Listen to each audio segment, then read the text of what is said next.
Welcome to Bejeweled Podcast, a podcast that just talks about Tetris over and over, and especially when a historic run happens in a big tournament. And again, thank you so much, Swaggy, for the follow. Welcome back to the Bejeweled Podcast. I'm Liam121. This is episode 34. Last time, you guys saw me and a good friend of mine talk about the analysis for CTWC 2025, the predictions, the hype over this year's tournament. And today, with the tournament finally over, finally time for me and a few friends of mine, as you'll see in a moment, to discuss about this year's happenings, this year's highlights, the top 8, and more importantly, an historic run for the ages. You guys are hyped for another Bejeweled podcast here on the channel. Make sure to hit the like button, subscribe for content if you're new, follow my co-coms, which I'll introduce you later in a moment, and of course, ring that bell to confirm anytime I upload. Speaking of the analysis and the predictions from last podcast, he's back. NinjaofNinjas5 is here. Hello. Thank you for inviting me again. And it wouldn't be a CTWC analysis without my partner in crime from last year, and now lifetime award winner, aGameScout, aka David. Thanks for the invite again. Glad to be back. Well, especially then you two were actually part of the tournament, unlike me, because even though I did go to CTWC, that was last year. I didn't go for this year because I had so much stuff going back at home in Singapore. So, since you two were part of the action, I thought it would be fitting to bring both of you back and see and analyze what was honestly a crazy tournament in so many ways. I agree.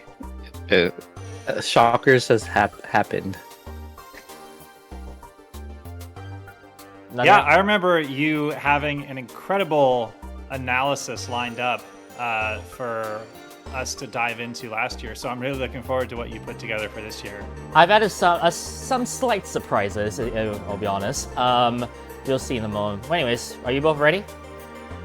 Yeah, so just to heads up, if you are watching the YouTube uploads, we are gonna spoil it. Ah, yes, major spoilers. If you haven't seen the tournament, go check out the VODs now.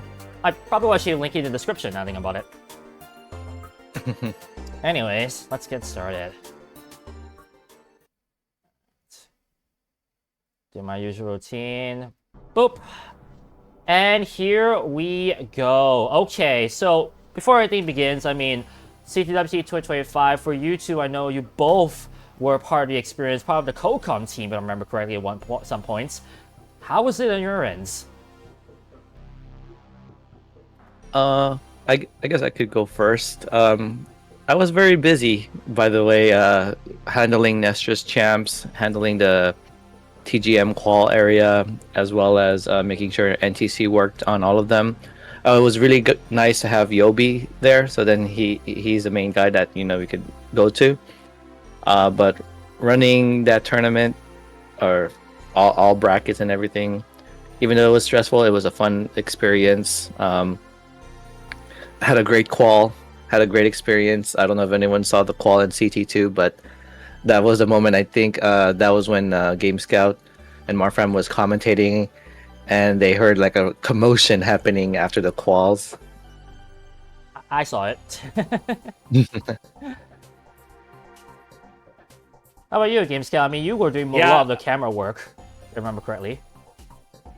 Yes. Oh man, I do remember seeing off on the side stage all the excitement from Ninja and Bidwell and the whole crew over there on CT2, and I couldn't believe it because Marfram and I were commenting the return of Corian and Green Tea on the main stage, but they were so enthusiastic over there on CT2, it made me somehow envious of being able to wishing I could be over there and watching the action over there. But yeah, so let's say a lot of the toughest things about being a staff person at CTWC is you want to do so many different things, but you can only do usually one or two things at once. So I was juggling being the headshot photographer, plus being a roaming photographer, plus doing occasional commentary slots, plus also trying to play in the tournament. So throughout much of the gold bracket, or pretty much the entire time, I was trying to make sure I was on assignment to get shots for the CTWC thumbnails. But I did have the time to do commentary slots, as Ninja said, before the tournaments. And that was such a fun part, doing it with Marfra, my stats partner in crime, she had put together incredible stats leading up to the tournament. And also, it was just super cool to see people that hadn't come in years. Cool to see Coriana Green Tea back, but it's also cool to see people like I got to meet you, Lee Upper and friend last year, who I had never met before. It's the cool thing about these CTWCs, it always brings people together. Low-key, I was kind of envious knowing that Corian and Green Tea were coming this year. I was like, dang it, of course, of all years. But it's fine, it's fine. It was fun. What was it? Knowing that it was the same venue, just wondering, like it was the same venue in Pasadena, California, was there some things that were a lot easier to do this year compared to last year? One of the things they changed up a little bit was the floor plan, which felt way better than last year. The silver and bracket were actually closer to each other, so we were having some fun bantering. Just the experience. I felt like just reorienting things made it a little bit more welcoming. Because like when last year when you saw the silver and the bronze bracket, we were like in a little corner, kind of. I don't want to say it was claustrophobic, but we were like kind of like shoved in a corner in a way that was not like good enough for a lot of people to see. But yeah, it was a really great layout that they had. Internet was the best because we finally had hard lines on all of them, though that might also be a negative because we might have overloaded it and it did shut down in some of it, so you might have seen some stream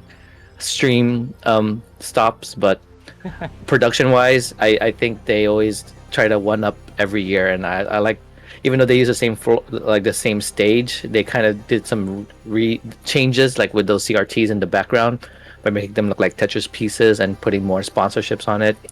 So I really think they up the production every year.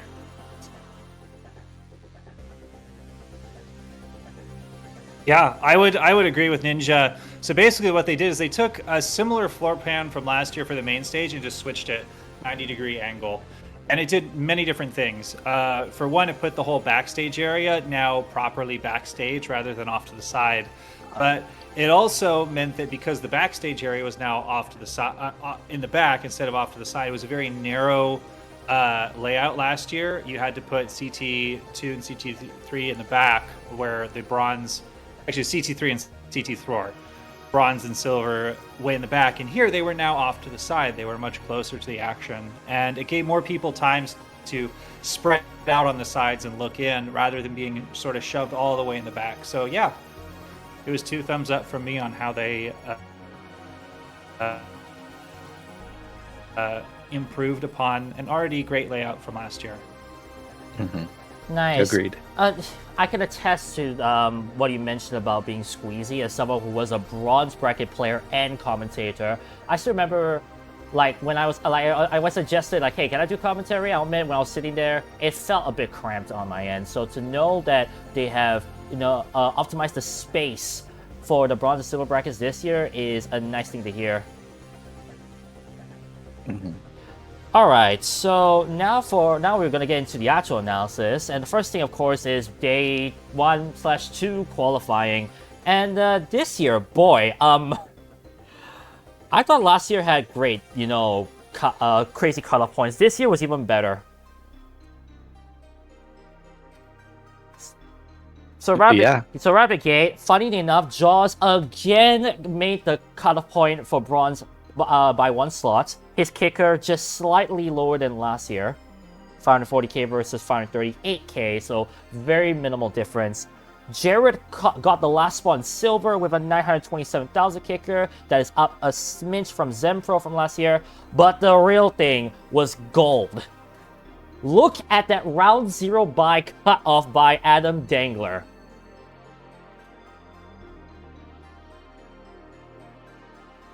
And you two can see it, right? Yeah, the pressure was really on the top players this year. In the past, it was sort of like every max out was an achievement that you got in quals. And I remember that first year in 2020 when Joseph Saley got 12 max outs in his 2-hour qual. It was considered a near perfect qual. You meant this? And You meant this qual? nowadays, 12 max outs, yeah, yeah, I did mean that qual. And that was back in the day where that was just so record shattering. And now, Dangler, that's what you got to do to just even get a first round bye. It's put a lot of pressure on the top players, where now it's gone from every max out being an achievement to kind of every non-max out you get. That's kind of putting you in the danger zone of being kicked out of a first round bye. Mm-hmm. Yeah, oh, go ahead. Oh no, I was just gonna comment. Yeah, the cutoff being 12 max outs, and that was like with Joseph getting 12 max outs. Of course, people were doing level 18 starts, so the meta of how people are qualing has really changed now. Especially if you're like a top tier player, of course, a lot of them were doing level 19 starts now as the meta for qualing. It's qualing in general. Yeah, I find it absolutely insane to see like the changes, and all of a sudden seeing like that standard being almost the norm now when it comes to, you know, playing good, basically. Sorry, I had to... Oh dear. But yeah, it's just... I was just thinking to myself, wait, 12 max outs, isn't that what Joseph got last year? I checked the qual. Oh my goodness. Even that may not even be enough for a round 0 bye. And I'm getting scared about silver, because it seems like a max out might be all it takes now to make sure to be in silver. Sounds about right when you compare that to Classic Tetris Monthly, if you think about it. Because Classic Tetris Monthly, even a max out is not enough for Masters, and for Futures, it's like usually the cutoff point will be just barely below a max out. Yeah, it just shows how much the players are improving, how much they're getting, and of course, a lot of them switching to that OP playstyle. It's absolutely insane. Yeah, I agree. It is. I would say on the other end of the spectrum, though, I do want to give a special shout out to just the whole CTWC crew for hosting a silver and bronze bracket for the second year in a row in person. Because as we've seen, as the top players have gotten better and better, the nice thing is that for a lot of us mid-tier players, we improve very slowly. And so it's actually quite nice that the cutoff just to play in something, maybe not gold bracket, but just to play in something, is actually right around the exact same it was to play in something the very first year I attended in 2018. The cutoff to make a bracket was in the mid 500,000s. And I was a brand new player at that time. I didn't make it. But now, coming to CTWC again, I can look at that and be like, all right, I need a 500,000. It's an attainable, realistic goal for an average player, which I think is really cool. It means if you put in effort, if you're dedicated with a reasonable amount of effort, you can show up to CTWC and get to play in something. I think I can attest to that with what I did last year as well, being a first-time player. Like getting 600k and making bronze honestly was fun to do. You want to say something, Ninja? Oh, yeah, I was just commentating because I know who the bronze cutoff was. Oh, it was Jaws. I thought it was Adam Irish, but he was very scared about being removed from the bracket. But it just goes to show how much the players have again improved a lot, and everyone like what aGameScout said, if you're like a mid-tier player, at least having a bronze and silver helps them, be able to play. Of course, there were more people who registered, so then you have those some that didn't make the bracket, but I think they still had a fun experience, whether they did some volunteering work or just enjoyed the event. Part of me I just realized, because like last year, Sitnev and I made it to the brackets. This year, we both did not attend. But the ironic thing is that those two slots were filled in by Green Tea and Corion. So, and there was like still an ample chance for pretty much almost anyone who got in last year to be back in this year. Yeah, and I do feel for Adam Irish, because I personally know how it feels to be on the bubble. I was the last seed out of Jonas Cup when I went there last year. One spot higher, and I would have made it in the bracket. But it's okay, because, it's all about having realistic goals for players, because I didn't make it in a Jonas Cup by 1 seed, but then at my hometown regional in Philly, I ended up getting the final spot in gold. So you show up to events, you keep trying, things can work out eventually. Yeah. I was gonna say you could blame it on Vince GameScout, because my original intent for Jonas Cup was just to help volunteer, knowing that I'm not a DAS player.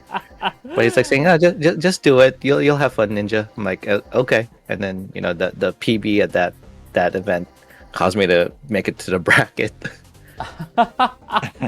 That's funny. Well, actually. I heard there were a lot of people that did really well in their quals, which I'm all about. Like, shoot, I'm sure it was super exciting when you got your super high score in the quals. So I'm glad you made it in.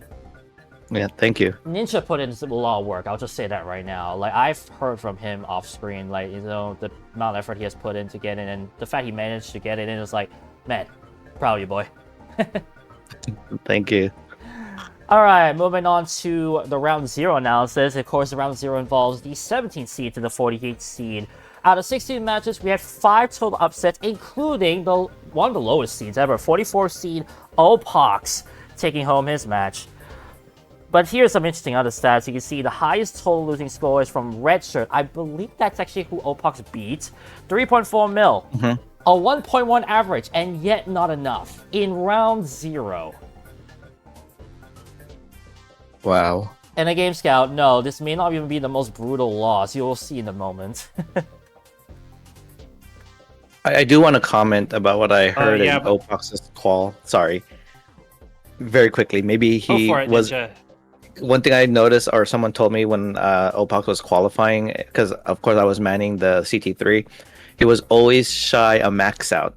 So that's probably what caused him to get that lower seed. But he was like maybe a Tetris away for a max out. And that's why maybe he got that 44th seed. But, where it really matters the most, of course, is in competition. Yeah, indeed. Yeah, there's a lot of fascinating lore with Opox and Redshirt. Yeah, I will be talking about that in a moment. And then, what is nice is Okay, all right. So I'll let you lead it in then.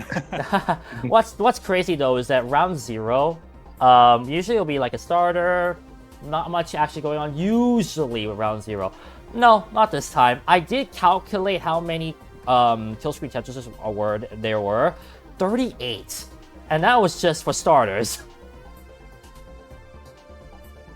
Considering knowing that round Impressive. 0 has that much level 29 play, at high level 29 play at that, is honestly bonkers, thinking back to the past.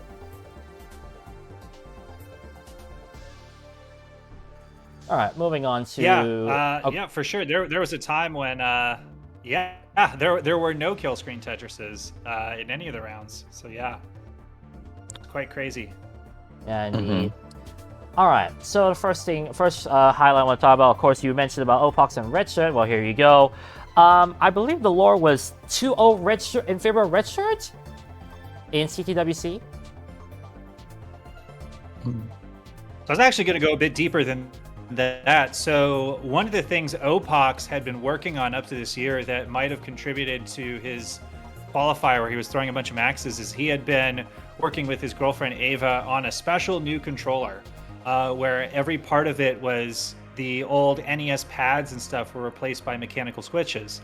And his goal was that this would be a controller that wouldn't have any double flips, because sometimes top players have issues with that. And I got to see the controller in person. It's really cool, and everything on it sounds like a keyboard click. It's very different sounding from a normal controller. But he was told very late in the process that because his controller is not widely available, like you can't just go out and buy a controller like his. He had spent tons of time custom making it, and it was considered too much of a mod. He wouldn't be allowed to play with it. So for what I believe is most of his qual, he was trying to basically get used to playing on a normal controller again after having worked on this modern controller. I see. Yeah, there's a lot of discussion about controllers, but I'll keep that in another discussion or another podcast later in the future. You never know. Yeah. You never know. There's a lot of things that could be talked about that, so we'll just leave it at that.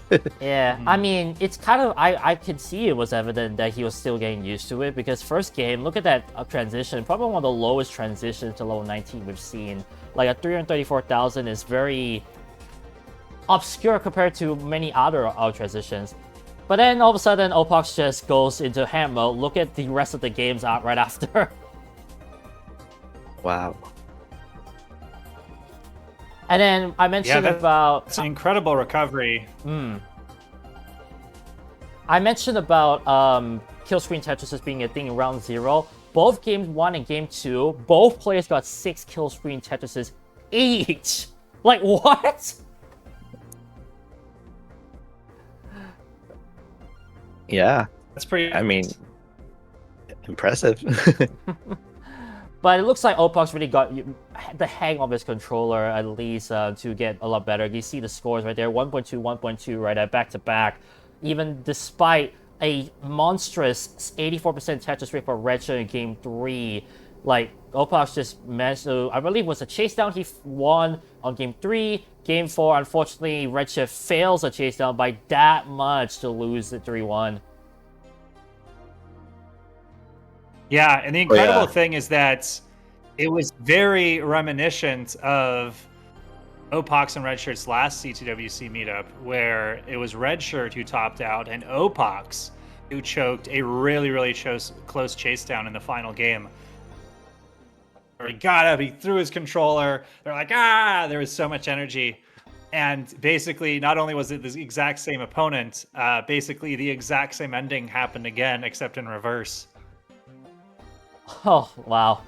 Talk about, like, what goes around comes around, ain't it? Very interesting. That is actually incredible. Alright, the other game I wanted to highlight was Noe versus Doge. What was a close battle. And for me, I would say Noe did a fantastic job recovering. Like, 2 mishaps. Like, he started with a 1.1, 1.2 in the first 2 games to go up 2-0, and Doge almost completes a reverse sweep due to Noe unfortunately not be able to make it to level 29 on both games. Like, he topped out very early, basically. If you want to consider level 24, 5-ish to be early top outs at this point. Oh yeah, I would agree with that kind of level of play. Something like because Naui has been in the Las Vegas regionals and also the most recent regional that I hosted last week or last weekend, and his rolling has improved a lot. Like he seems to be getting a lot of those 5 taps to the left. So seeing that in his performance at CTWC was really impressive as well. Especially, I don't know if anyone has ever commented the way he rolls. I always find it fascinating, and of course CTWC shows the hand cams of how he rolls. I don't know if anyone ever comments or notices it.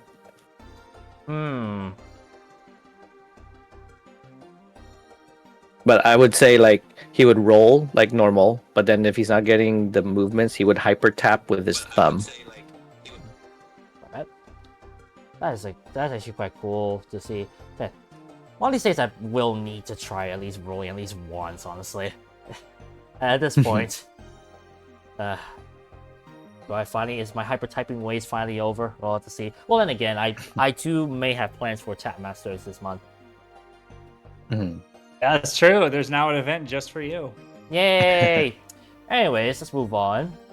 Round 1, the top 32. Only 2 upsets. Tetris Time, your man there, Ninja, and Cold Bucket, number 23 seed.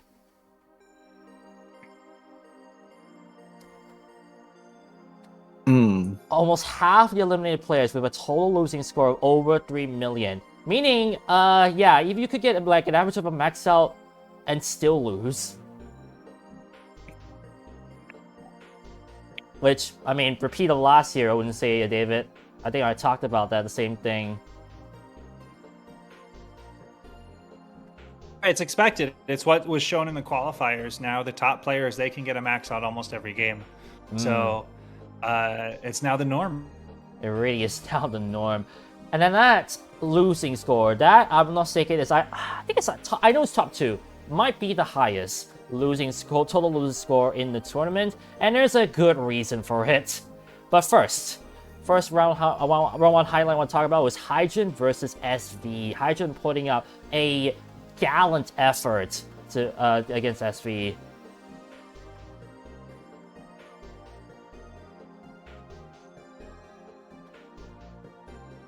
In this case, I would say Game 2 was a big one because for the first time ever, we've seen someone win on the Super Kill screen, level 39, which they introduced in 2023.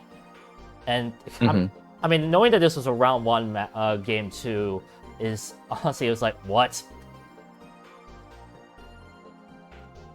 There was a stream crash for those wondering, which is why Game 3 is inaccurate. And then Game 4, I mean, that's a gallant Game 4 for Hydra to try and come back, but what can you do when your opponent also does a 1.4? Yeah, I mean, the fantastic best games thing to all do, around. yeah, play very aggressive at kill screen. Like you can't line out anymore. That's where the risk versus reward comes in. And just managing like the stack, right? It's true. Hydrant Dude was the first person to ever get a 1.6 in competition. It was in the era where you could just line out. No longer in that era. You gotta go for those Tetrises on 29. But here's the thing, David. What's the point of getting like so high score in this super kill screen era when your opponent does something even worse? So the second highlight is indeed Opox versus Scooty. His reward for finally being registered is to take on the first ever game crasher of Tetris. And you look at these scores, you think to yourself, wow, that is crazy. Probably at least getting 1 game off, right, Scooty, right? No, not a chance. Wow. Yeah, a rollover was not enough to beat Scooty? Wow. I'll get into those first 2 games in a moment, but you just look at this, and I think Sharky said it, and James Chen said it perfectly. What can you do?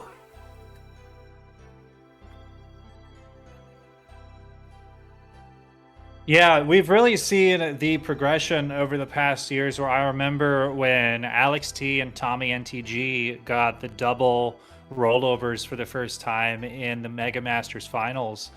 And that was 2 years ago, and that was considered like, oh my gosh, this has never happened before, double 39s and stuff. There's no way we're going to be able to top this. And now, like, Nope.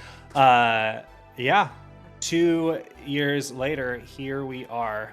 A 1.6 and a 1.8, nearly a 1.9. David, would you say this could potentially be the most brutal loss?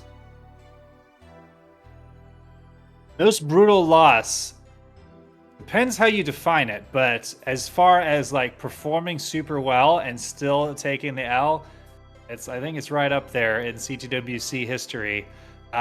Because yeah, certainly there's been heartbreaking losses from top players before. Like what comes to mind is Corion losing by just a couple thousand points to Dog in the CTWC 2020 top 16. They were very, very unfortunate to be matched up in the same bracket early on. But here, I mean, Dog and Corion were expected to have a strong chance of winning. Opox was not expected to be a strong contender to take the whole thing coming into this year. So to be able to put up a 1.6 just like the top contenders, it's pretty incredible for him. Well, I'm basically... Yeah, go ahead. Like I always wanted to comment, like, yeah, someone could be swept in a match, but if you are pulling these scores, I mean, I'm okay to lose like that if it was a really close match than, having early top outs. Very true. It's more satisfactory.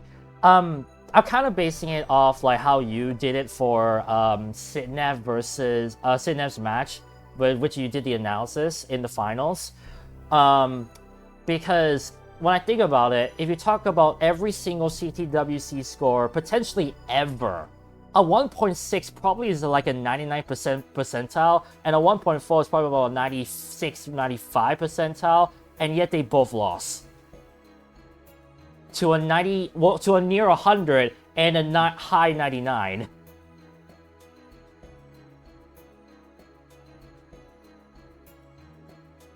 And as I said, I'm basing it off your video about Sithna being the most brutal loss of CTM history. That's why I said that. Oh, Mm.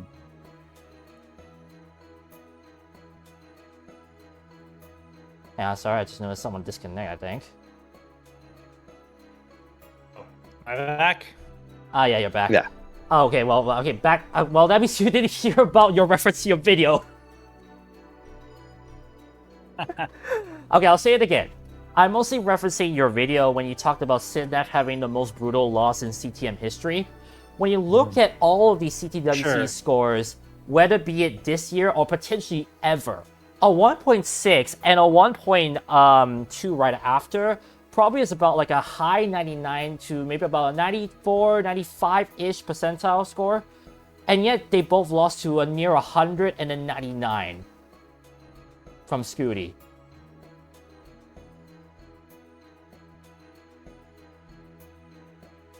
Hence why I said that it might be the most brutal loss. And then a 1.1 right after probably is about maybe a 90. So I'm looking at very high percentiles for potential to win with those scores, losing to what was the wrath of Blue Scooty, I'm gonna say.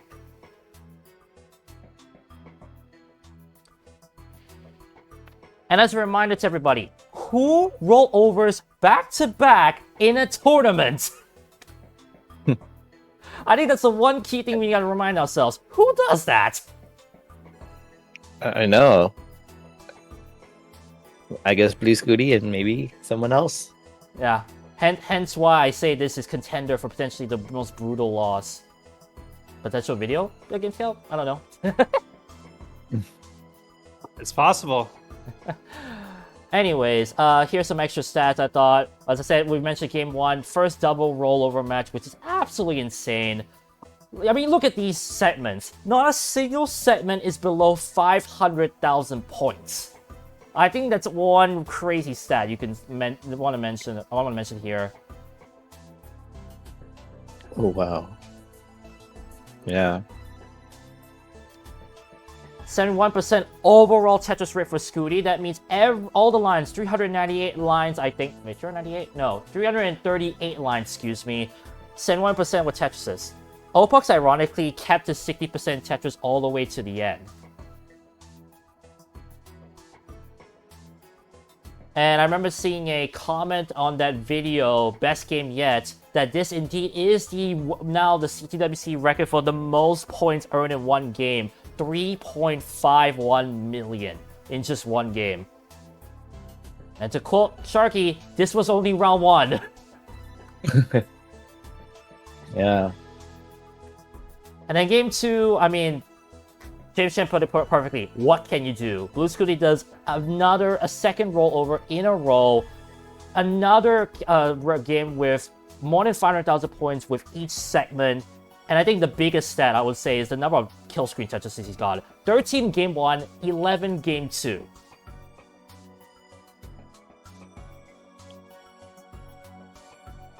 Yeah. And whilst I know game 2 was a Mullen, like, again, what can you do? It's absolutely ridiculous. Alright, now to round 2. I mean, this was where tears really came up. I mean, you have so many strong players, you know, at the top. There's bound to be some to fall, but man, I don't think any of us were having some of those names being falling on our cards, wouldn't you say? Oh yeah. You said some of the upsets there? Yeah, well, there are a total of 3 upsets right here, SV, Scooty, and Tristan, in terms of brackets. But I think in terms of actual players, there were way more upsets to be had. Oh yeah, I agree. I mean, one name there that sticks up, like, you know, Tristov getting an upset. Oh no, like pulling an upset. Like, this was against Dog, right? Correct, we'll get that in a moment. There was SV taking over Pixel Andy as well. Mm. And then the Dangler, of course, losing to AlexThach. But, I mean, I think you mentioned it against Scott at one point. Like, consider so many big players at the top. There's bound to be, like, a massive match within that top 16. And we're bound to lose, like, a big player. Yeah, especially when a lot of the matches were happening that early. Like, Scooty versus Fractal. Oh, yeah. That will get to the moment. And then there's one thing I want you guys to actually comment about. I mean, you don't have to talk too much about it if you don't feel comfortable. The Guafi versus Meme incident, because I remember the stream crashed, and then when we came back, it was 2-1, and then Guafi apparently did something to distract the Meme in Game 4? Yeah. Sure. Yeah. I mean, I can feel comfortable talking about it because I got to see a discussion between everybody afterwards. I think everybody reached an amenable conclusion. So, Guafi, of course, bit of an underdog against Meme. Really, really wanted to win. He's going into Game 4. He's trying to go, and he tops out. And you know, his entire CTWC run is on the line. He thinks he's just blown it. So he's really frustrated. And in the spur of the moment, he gets up really quickly and just slams down his headphones on the table because he's frustrated. And Meme is really startled. She's in the middle of a dig past 29. She looks over, has a misdrop or two, and doesn't get out of the dig and comes just short in the chase down. So it was a really tough situation because people weren't quite sure what to do. The commentators thought it was up to the judge to make a call as to whether Guafi had interfered enough to disqualify the game. And Katsugiri, who was the judge, who did a great job all weekend with everything, she was a first-time judge this year. And she was put in the unfortunate position where she didn't really know what to do either, because stuff like this hasn't really happened much before. So she made the call in the moment because, you know, these are two top players who have just put up full games. You know, it's hard to know in the moment whether it was enough. She made the call to let the game stand. And so they played a game 5 and Meme ended up recovering. And so the outcome of the match wasn't changed by that game. But I will say, as a something about it afterwards, Guafi never intended intentionally to distract Meme. It's something that can happen to anybody in a frustrating moment. And I think the reason it was so tough for the judges to make a call like that in the moment, because the rules are very clear. On CTWC's code of conduct, it does prohibit intentional distraction of the opponent and intentional, like, you know, foul play. But we're a great community. We don't have people doing that. If somebody was obviously doing something intentionally bad, you know, we'd be sure to call it out and have it disqualified. It's a tough situation when somebody does it intentionally, which is what Guafi was in the position of doing, because we don't have people in the community doing intentionally foul play stuff like that. So I do feel bad for Guafi because he did have what was up until that point an amazing CTWC run for him kind of marred in the moment. But I think he definitely showed his character in his apology to Meme afterwards and everybody, and Meme also with her sportsmanship. They both raised their hands high for each other after the match concluded. So I thought it was a good moment for both of them. Oh, that's good to hear, at least. It was a positive conclusion to it. And I can understand the difficulty, probably, of judging that. You mentioned accidental from Guafi, and then for Katsugiri being a first-timer, I can see where this where the troubles lie in terms of calling it. The funny thing, by the way, is that when I was tracking stats and, you know, looking through, like, the matches, what I find funny is that the final standings actually gets Guafi's stats incorrect, saying that he won 2 matches and lost his last match, winning 1 game only rather than 2. Even though it's so that was an intentional decision afterwards. So there was a review, and people felt like because the thing was, Kingsman and Vince were the people who were in the position to have the final say on that stuff, right? Because Katsugiri, first-time judge, she would love to appeal to someone in higher authority if she's not sure what to do. But, you know, Kingsman and Vince, they have a million things to do. I believe Kingsman was actually backstage with Dog at that time, trying to help him out after what had happened to him, and Vince was off because Vince has a million things to do. So they didn't get a chance to review the incident until afterwards, and based on what people were telling them, because there was a lot of protests in the chat, they decided that the game probably should have been replayed at the time. So they decided to remove it from the record, just say that that game was nullified. But yeah, I believe that there's discussions of how they can have like a higher protocol in the future, perhaps someone who's dedicated as like a top judge who's been around for a while to have the authority to make those tough calls if a first-time judge is a little bit unsure of what to do. So yeah, running tournaments is tough. There's a lot of especially in moving the especially in the big stage like this. Imagine we have like a CTWC training like kid or something like that. Yeah, I mean, yeah. Like there's people that says like there should be some etiquettes about these things, but things happen in the heat of the moment. Live events are live events. I wasn't in that conversation, but I know that if Guafi did ended up winning that match against Meme, then they would have just had Meme move on to the next round, knowing about that incident. If that was the thing that caused Guafi to have won the whole set. Yeah, I understand.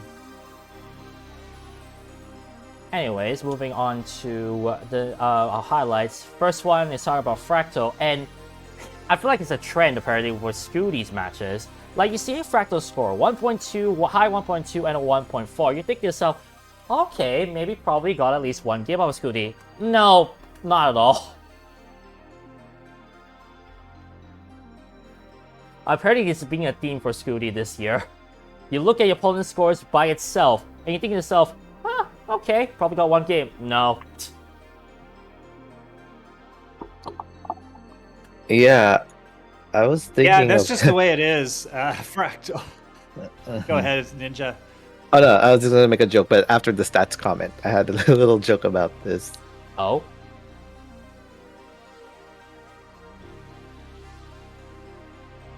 Oh, okay. I guess I'll quickly say it.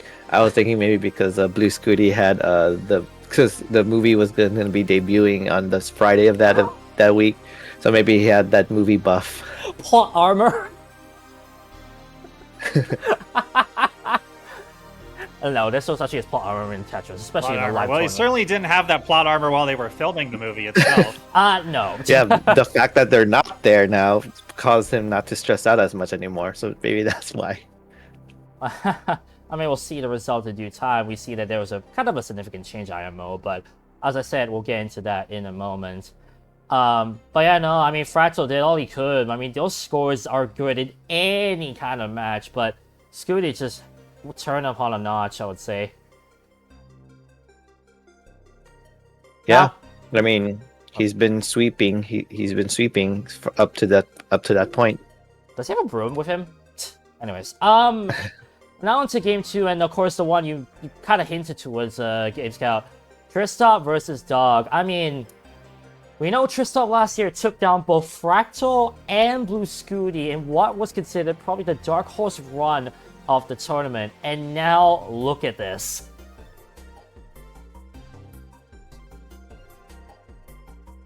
Yeah, this was a real shocker, because I was doing the pre-show with Marfram, and Marfram, of course, had been working on all her stats, and she had told me Dog is by far and away the best statistical player over the past 3 months.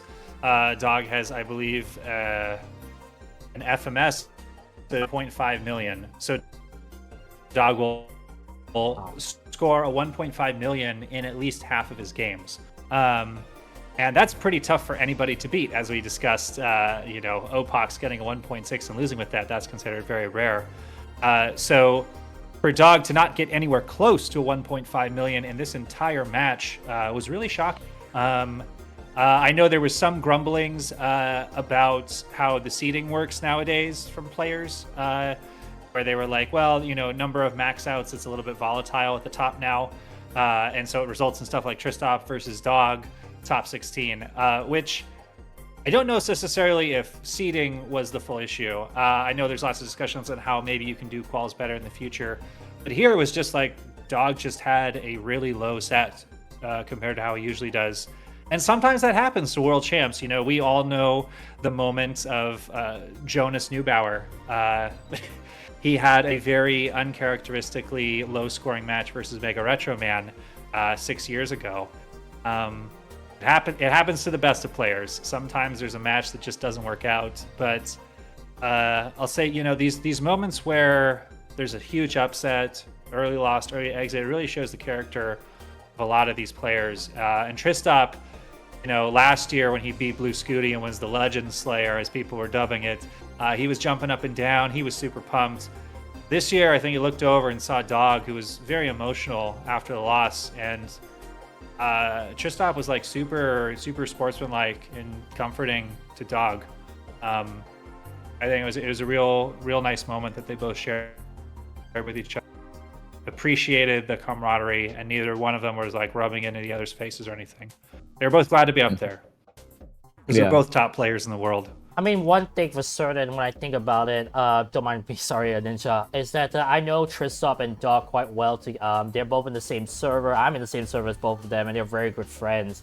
I think one thing that's got to be also notable is just like how much Dog wants this. Like, I feel like with so much pressure that was upon him, whether it be the fact that he was the first player to Rebirth, the fact that he now holds the CTM record with the most number of wins, like overall wins ever in CTM history, I feel like maybe there was like a standard that he was hoping to hit, and the fact that he goes out of the round of 16 like that is like, oof. And it's just a bummer, definitely. I did mention it again in the time and time again that, consider there's just so many great players at the top, there's bound to be some that we're going to lose along the way. Yet, I mean, nonetheless, it is still crazy to think that we lost Dog in the round of 16, alongside his brother, no less. Mm-hmm.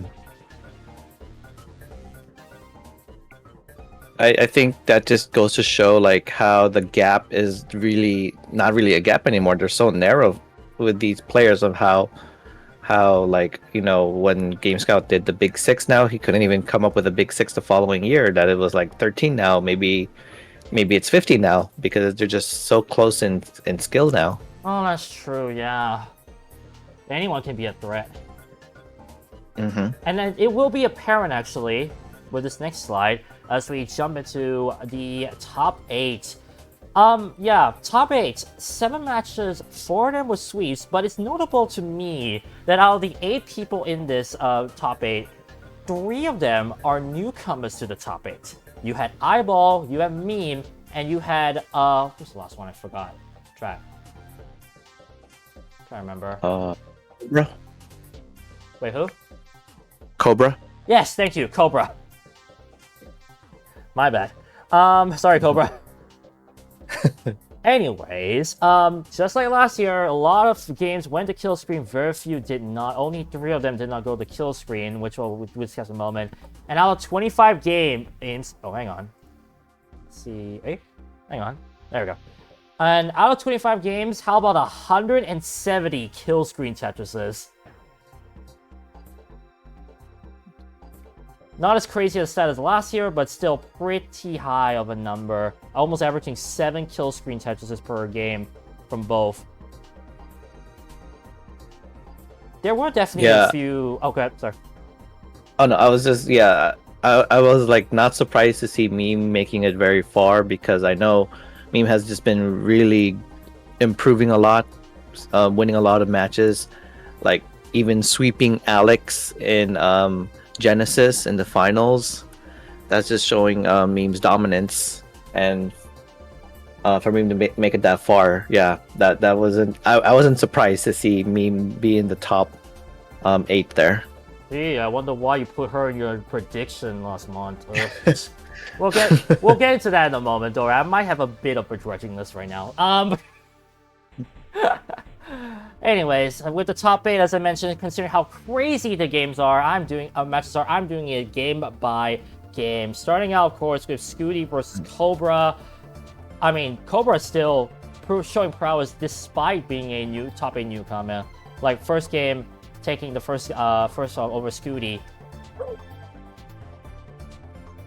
Anyone you guys want to comment about the stats, you can go ahead. So yeah, this is the first match where Blue Scooty did not sweep his opponent. And there might be a little issue that I probably heard that was happening because I did talk to Blue Scooty's mom when I took a little break to walk through the convention and I saw her. So maybe that might account to what happened in his next match after, but I'll hold off on it once we get there. Are you able to tell us like the problem per se, maybe? Well, okay, I guess I could kind of say it. The Scooty was starting to get concerned about his controller because it wasn't registering the way it was. His mom just thinks that it was mostly because he's nervous again because he's making it to the top 4 after beating Cobra because he's not getting his movements that he wanted. So maybe him getting closer and closer to the finals made him a little bit more nervous and maybe didn't move the way or get the movements he wanted. I see.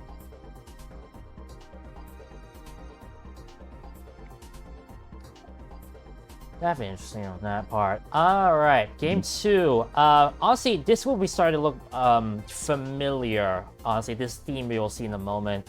Game 2 for Cobra, honestly, was a messy level 29 where he really couldn't do much with his board right after he transits it. So you can see the Tetris rates and the the scores. It's quite amazing to see the level of play. The fact that it can honestly constantly hit 500k, if not 600k transitions every time. I think David, you mentioned about like the state of play has really improved over the years, and this year is no different.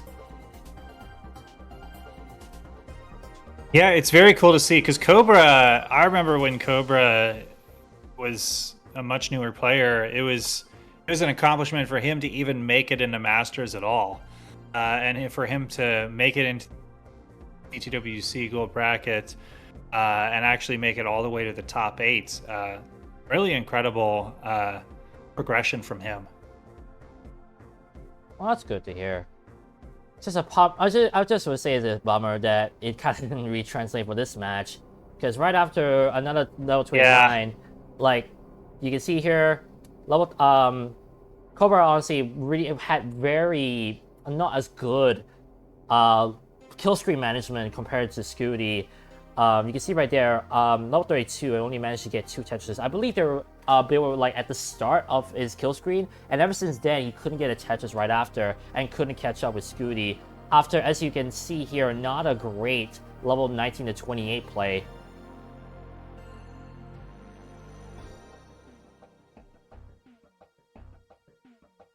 I think I remember maybe about level, oh boy, 21 to 22, I think.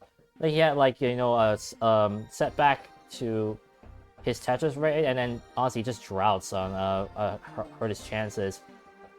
And then game 4, once again, I would say another case of level 29 board not being optimal at the transition, causing him that.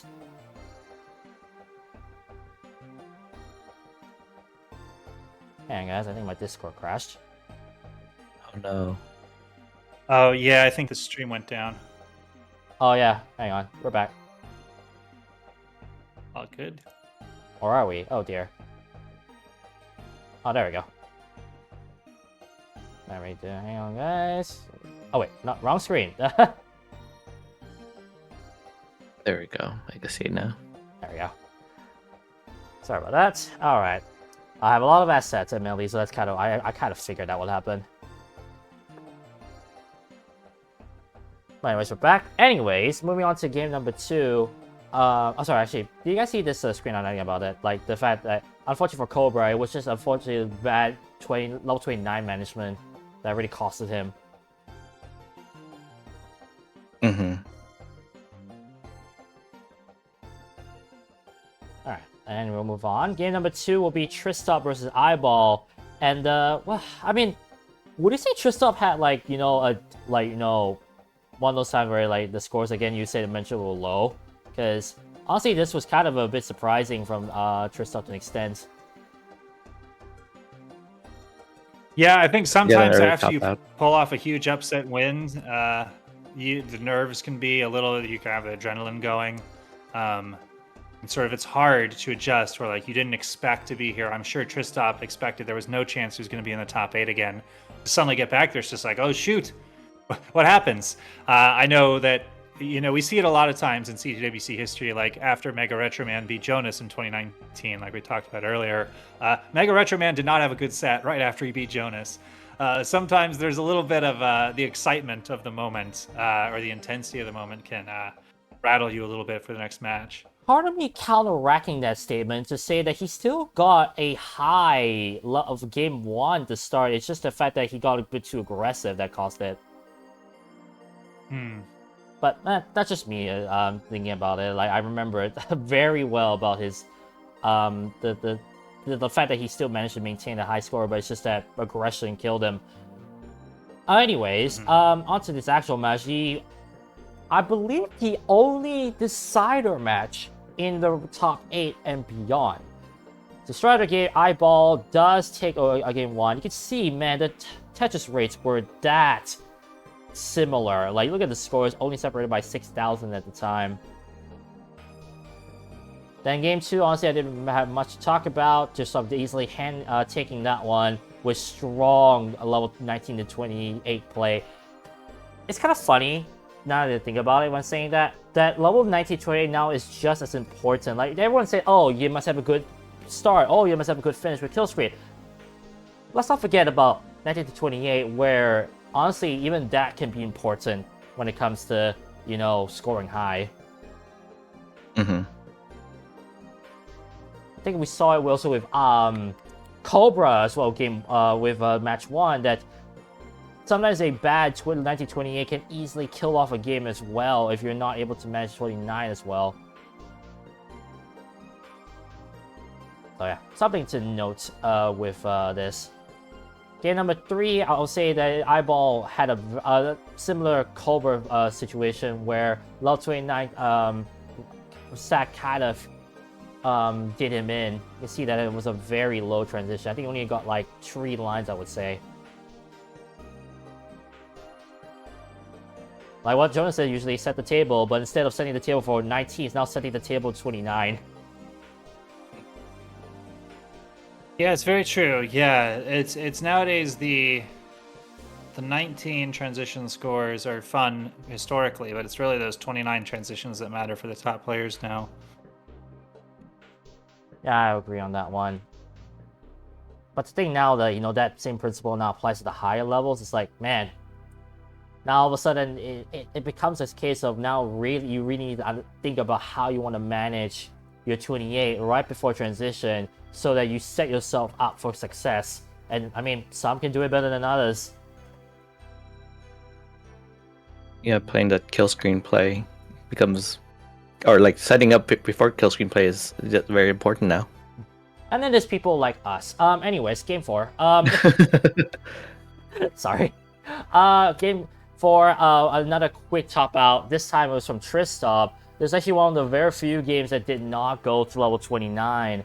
You can see there, though, I'm not too sure it really wouldn't matter too much. I mean, look at that Tetris rate for Eyeball at level 19. Textbook. I think that was just being greedy there, right? Like you had a really high transition and you just want to keep playing efficient. I mean, no, I think for Tristop case, it's just a case of he wants to catch up. Oh, sorry, I was looking. Yeah. No, yeah. I was looking at the wrong one. But yeah, agree that on Tristop's end. I mean, being 120k down when you have like a 500k transition. Oh, whoops. It's still like crazy. The thing it's like, man, I need to catch up, and unfortunately, just a piece that did him in. And then right at the end, I mean, this was honestly brutal to an extent. Eyeball pretty much had a very nice board, but you can see Tristop with no Tetrises in the kill screen until level 32. I did analyze it. It was a very ill-timed O burst that killed this run.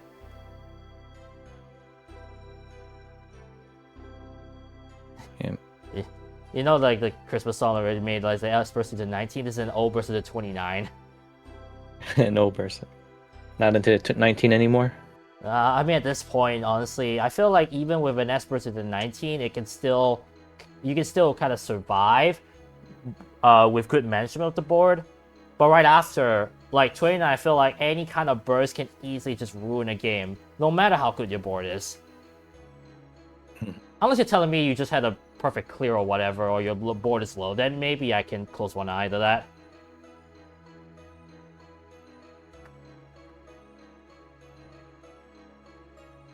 But yeah, now that, and then, well, how to say this? Actually, now that I think about it, I guess you could say this was, I mean, how to say this? I think when you look at the match on paper, when you look at the idea is Tristan versus Eyeball, like, at first glance, would you say Eyeball had any chance? I mean, I wouldn't have thought Eyeball to make it as far as he did. He wasn't even on my radar. There you go. Kind of why I wanted to. Eyeball was somebody that I was, yeah. I knew Eyeball was good. I knew he had potential, but he did have a problem with topping out early sometimes. Because I had been there in person for his run all the way to the finals of CTWC Montreal last year, the Montreal Regional, which was not only the biggest collection of Canadian Tetris players ever, but a couple of Americans had also come to invade there. One of them was me and Tristan. And Tristan made it all the way to the finals, and Eyeball took him to a decider in that.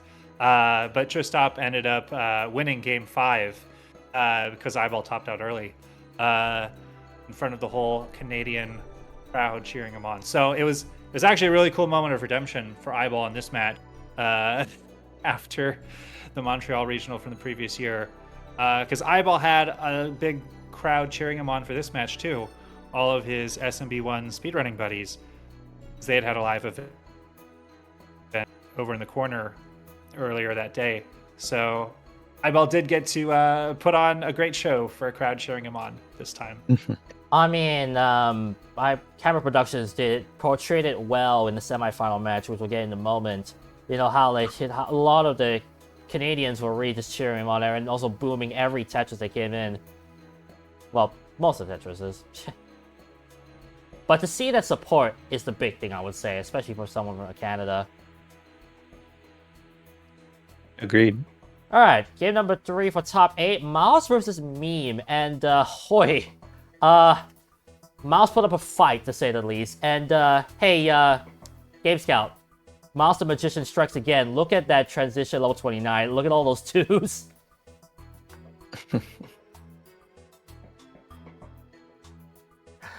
And for Ninja, for context, last year... Gosh, yeah. And for context, Ninja, last year when me, aGameScout, and I talked about last year's CTWC, Miles recovered from a 300,000 point deficit against Dog in Game 2 to take that game, and I dubbed him Miles the Magician at that day. That's where the magician comes from. So yeah, I mean, you see all those 2s, like, wait, where did this come from? Like, what? But then again, you also have a 1.5 against a 1.4. I think you mentioned it earlier, aGameScout. One of the very few times you see a very high score, you know, losing.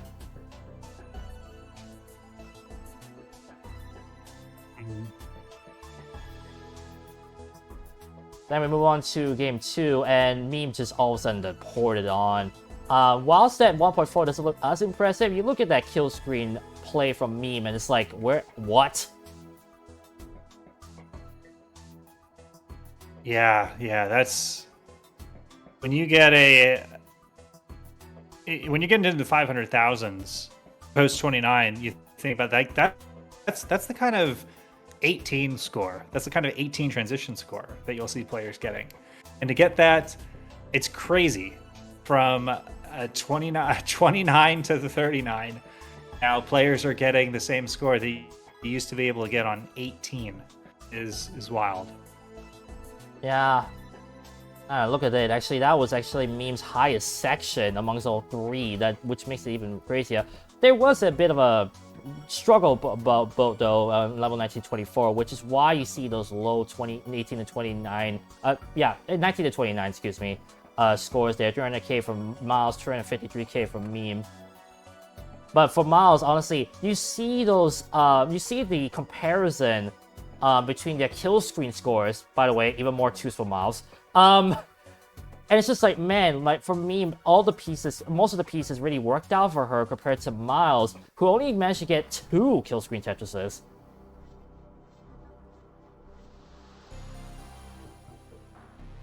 Yeah, that is interesting, especially get this far into the game.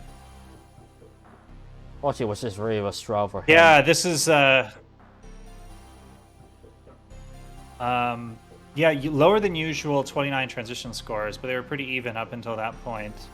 And then yeah, when a player just turns on the gas post 29 and gives themselves a big lead, it can make it even harder for the other player to catch up, because then they're forced to sort of take more aggressive moves they might be used to, and it can really throw them off their game. So there's an advantage of having a big lead. Very true with that. All right, game number 3, I would say kind of a standard one, but again, Miles falls into the, I'm going to call it the Cobra category. Another case of a high border level 29, and unfortunately bad management into transition, costing him game 3.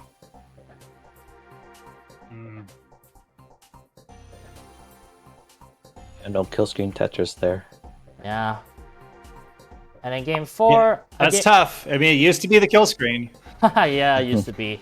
And then game 4, you see that high... Like, look at this. Those are high Tetris score rates for level 19. And then same thing for transition. And then I think Starkey put it best. Like, the fact that the Miles, like, honestly, the top out that he had came out of nowhere. Like, no one expected that. Even I was looking, I was like, wait, what? Like, you see the misdrops, they already caused him to stack so high, and he was out. In his words, flabbergasted.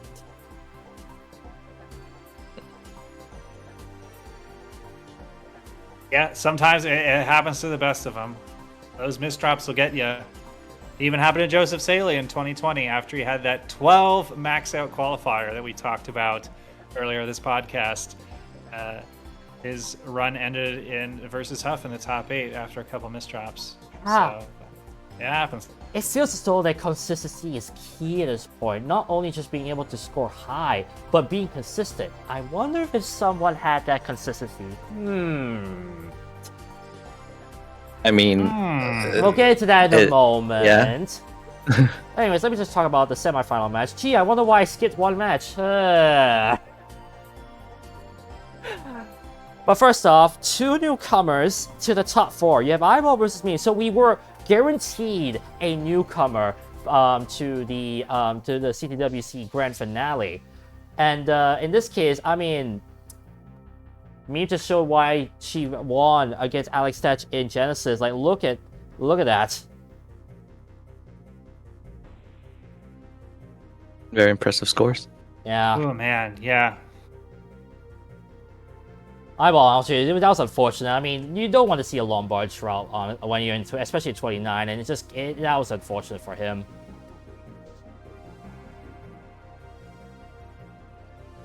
Game number 2 right here. This was another case of oh, actually, yeah, this one was a nail biter near the end of level 18.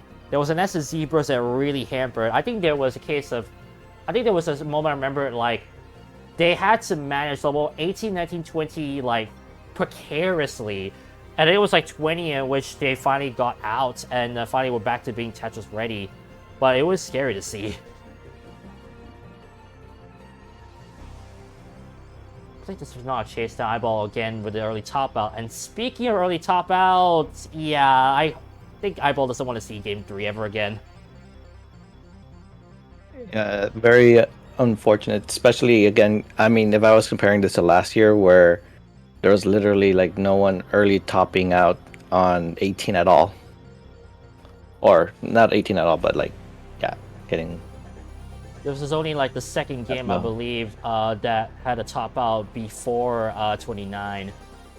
Which, I mean, I really do that, especially with these players.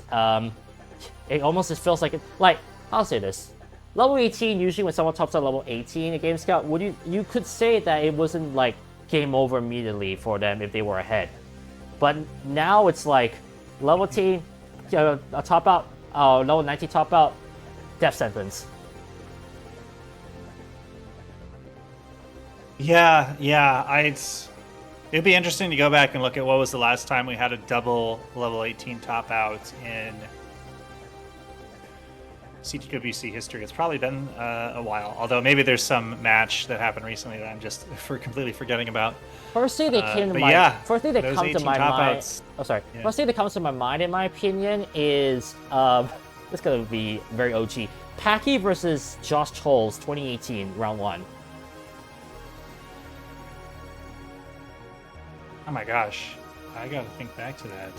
I remember it was Packy being ahead, yeah. tops out. Josh couldn't complete blah blah blah blah blah. Couldn't complete the chase down at level 18, and he topped out, and it went to the decider. But even then, I'm not sure if any match afterhand had done the same thing. And now, the main reason why I skipped one particular player, and we look at AlexThach's historic 15-0 run. And how fitting is it that this comes right after the 12-0 that Dog did in CTM June? May.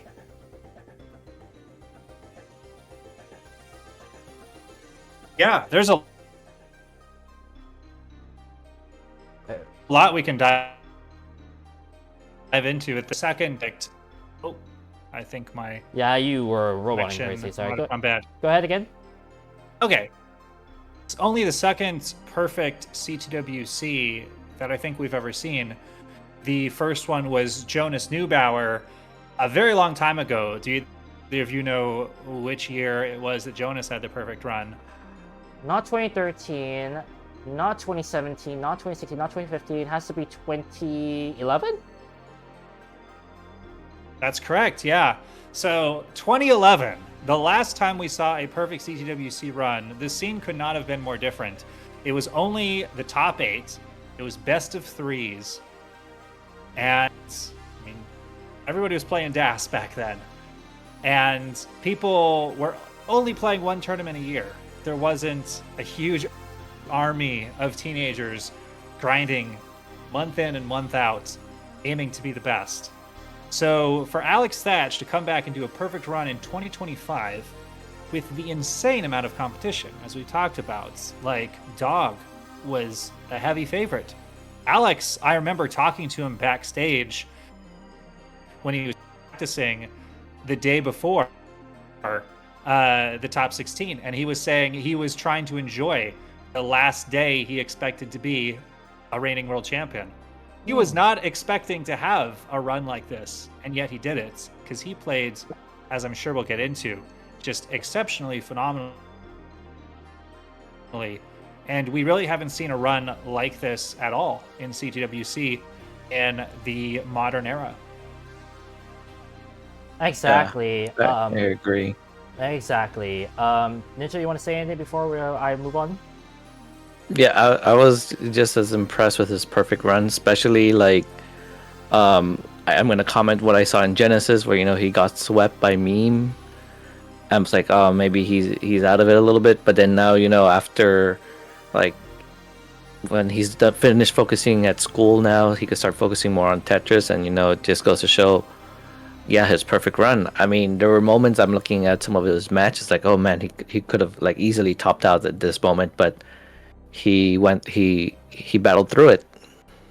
And he did all that blasting music in his head. Oh yeah, that's a shout out to WD Subia. He provided the headphones to him, because normally you would see him with AirPods, but WD Subia let him borrow his Beats headphones. Hashtag not sponsored. Let's move on, and we'll talk game by game. Match by match, I would say, because it is a perfect run. It starts round 1 against Heps, and even in round 1, this guy has to do a 1.7 in that game. Like, what? Yeah, Heps was trying to do his best, trying to catch up. Like he played it all the way to double kill screen there, and still was not enough. Yeah, and at the time, it was like the highest score ever achieved in CTWC history, before, of course, Blue Scooty's back-to-back rollovers that both broke his score record. And here's the thing, you look at these, each of the segments, it's not as though Heps played bad. You see his 19, he was level, in fact, just slightly above. You see his level 29, he was just a Tetris behind, less than a Tetris behind, I dare say. And it's just level 29, in which Alex just turned it up a notch. Yeah, he was just throwing kill screen after kill screen, even like making like dirty Tetrises, center well Tetrises on the kill screen play. I mean, there's a YouTube short on that just to show like how dominant that match was. And as you can see on the top left, 65% overall Tetris rate. So out of, I would say, 331 lines, I think that's where he stopped. That was 65% of them being Tetrises.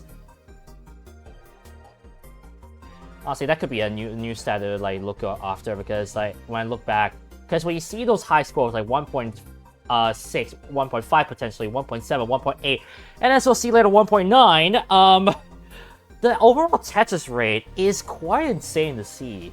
The fact that they can maintain that high of a level of play, even at the higher levels, to where they can get that kind of percentage in kill screen, is amazing to see.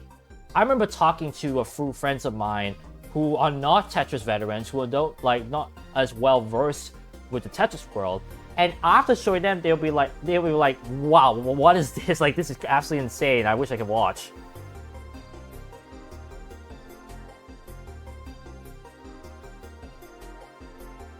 Yeah. Yeah, that will just quickly make sure. Yeah, I'll say it's cool that Heps was able to put up a good performance like this, because I know we'll be talking a lot about AlexThach, but I'll just give a little shout out to the whole British contingent. Oh, yes. I know they had the most British players ever in a gold bracket this year. They're super passionate. They all came out and were cheering each other on. They even had their own sign that they prepared for It's Coming Home, the classic England World Cup chant, which at the very end of the tournament, they had a fun way of turning that sign around, which I know we'll get to. Oh, that's nice. All right, round 2 versus Dangler. I mean, Alex versus Dangler. This was probably another big time match that saw another big name fall. David, enjoy looking at AlexThach's transition scores, because look at this. Look at this as consistency. Is very satisfyingly consistent. I agree. Let alone back-to-back similar transition scores for Game 2 and Game 3. I'm not kidding. I didn't make that error. It was legitimately the same scores. Oh my goodness. It's Joseph Saley with the same score against opponent all over again. Not sure you remember that at aGameScout. Oh, yeah. It was like, I think it was him versus Yanni. It was Game 2 in 2018, round of 16, in which he had the same score as Yanni, not once but twice, with different lines. Yeah, it happens sometimes, because there is an iterative system to the scoring. So there's, I mean, I don't know the ones off the top of my head, but there's certain combinations of singles and doubles that'll equal triples and stuff. But yeah, it's rare that you see it. We almost never see ties. And that's one of the reasons why, because Tetris is a chaotic game. And Yeah, it has its formats. even Alright. the top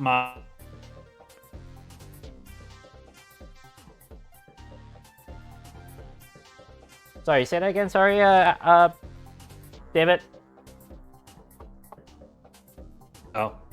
just say Tetris is a chaotic game, and the top players don't often play the same pieces exactly the same. That's true. Alright, now into round of 8, and lo and behold, his first opponent, you mentioned about British players, SV.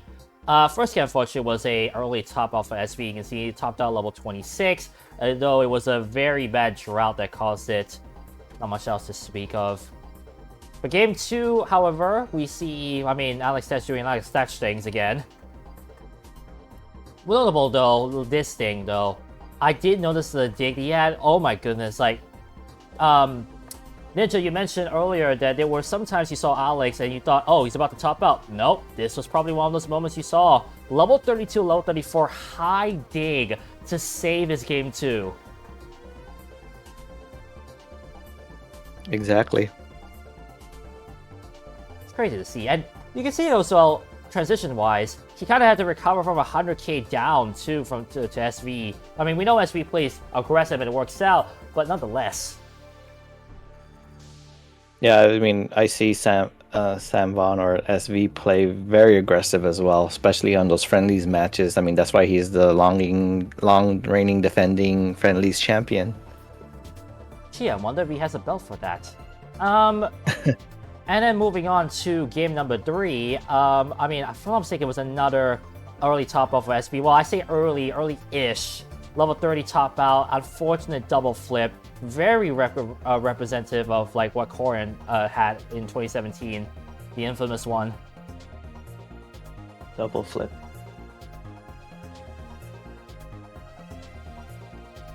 But nonetheless, I would say SV had a very good tournament as well. I believe. Hang on. Oh no, he's not the top British player. That's I don't. Is he in the top one? Yeah, he is. Not thinking about it. He is the top British player for this year. So definitely should be proud of his achievements. Definitely would have wanted to make top 4 this year, but I mean, to lose to the best player at the moment, I mean, there's no shame in that, I would say, for Sam.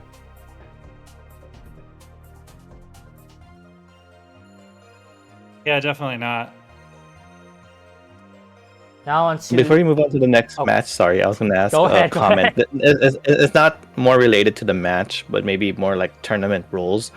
Now, if you were there in the match, they did talk about like, I mean, we all saw what happened. Like, there was a big delay in SV's match, in the beginning of top 16, and you know, us being nice, let it kind of slide. And I'm wondering in future if that should be something like addressed, like, hey, you can't make us wait this long for your match. To be fair, Pixel Annie did also was late for top 16, right? So I guess you could say that's a bit of payback.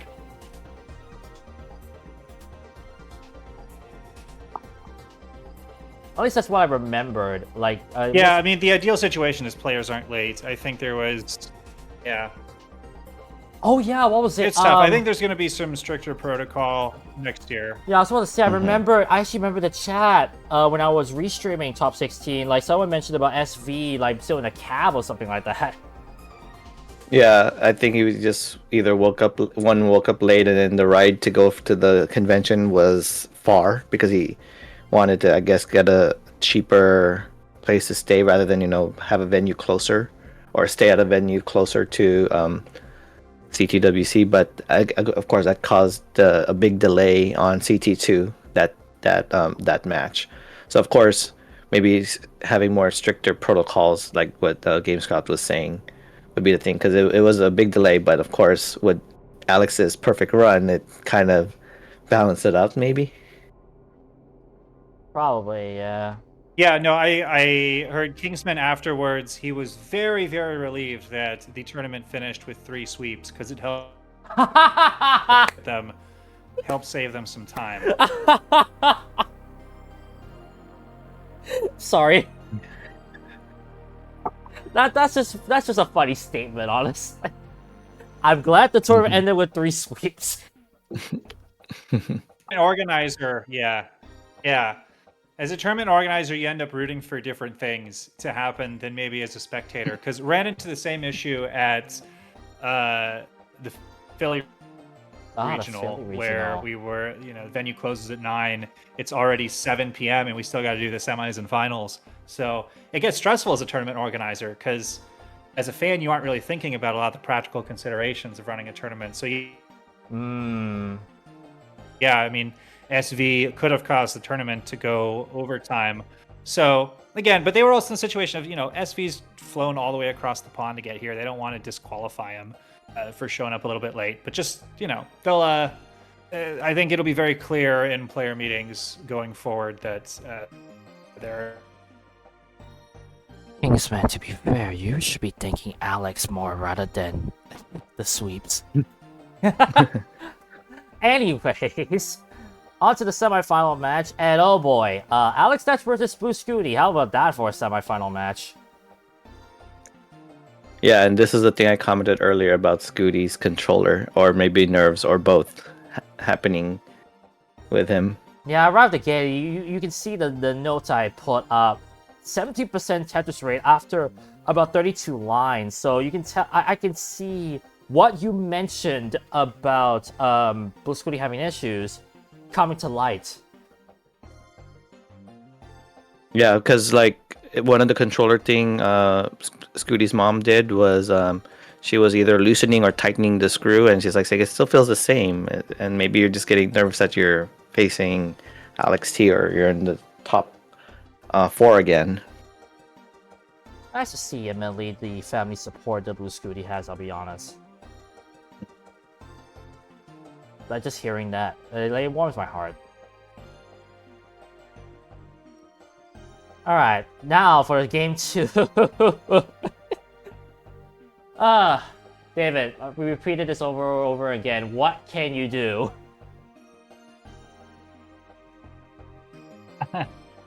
Yeah, it's funny that you Scooty had this happen to him after he had done it to Opox. But yeah, it's like I think I remember like Scooty wasn't even playing bad this game. Still 7 post 29 Tetrises. But yeah, it's a near 700,000 transition from AlexThach, and then keeping it up, going into kill screen, and then just, yeah, pouring it on. Again, a 660 transition score from 18 would be considered a very good transition, even for a world-class player. And to get that from 29 to 39, I mean, even considering the Tetrises are worth a little bit more, it's unreal that we're approaching, again, 1.9s. And we did nearly the score that Fractal and ICX were getting back when you could go to line out to level 70. Very true, yeah. I remember seeing the 2.0 score from Dog in CTL, if I remember correctly. So yes, that is the we're getting all-time. We're getting there. Yeah. We are indeed. On the stats to track, I mean, you look at this. I mean, 574k during level 19 to 20 is also pretty solid. But you look at that, 89% Tetris rate at 18, and then 56 lines being Tetrises in kill screen, 664,000. As you see from the stats on top, when Scooty topped out, Alex already rolled over.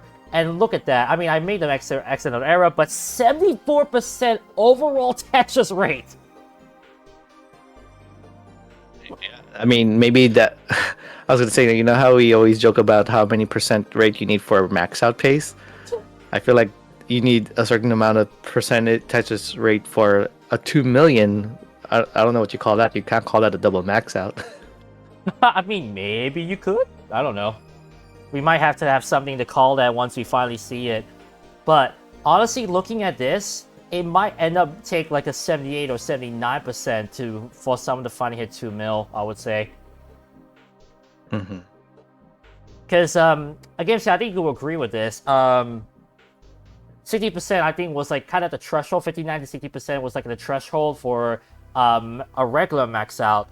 Now we're seeing like potential for 2 million to happen on the super kill screen era. It might end up taking a 79 to 80% before someone gets it. Yeah, the bar has been raised for sure. It used to be that, yeah, a max out was all you were aiming for. And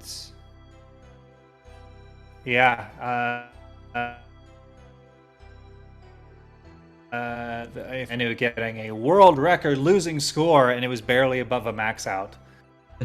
That's very and now, true. yeah, Scooty with a 1.4, and it's just losing by 500k. It's just ridiculous. Yeah. Okay, I didn't really hear much of it, but I believe you did reference Green Tea losing to Joseph. Green Tea having that barely the max out and still losing back then. Now it's like 1.4, still lose. And then let's not forget Opox, 1.6, still lose. Bar really has been raised. And then, Yeah. oh yeah, I remember this. I honestly, I had to put all caps because this is actually ridiculous. Scooty with another 1.4, and yet AlexThach, you know, I was thinking like, you know what? You got the double back-to-back rollover, Scooty. I'm gonna do my double back-to-back rollover.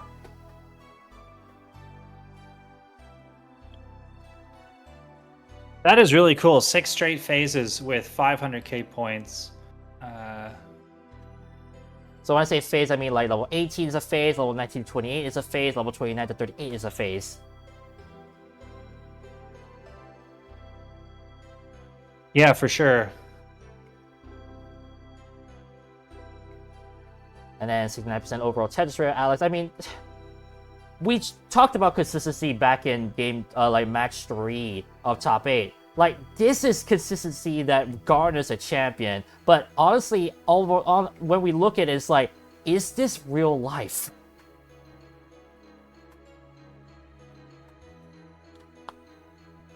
Real life and being consistent? Because I would say yes to that.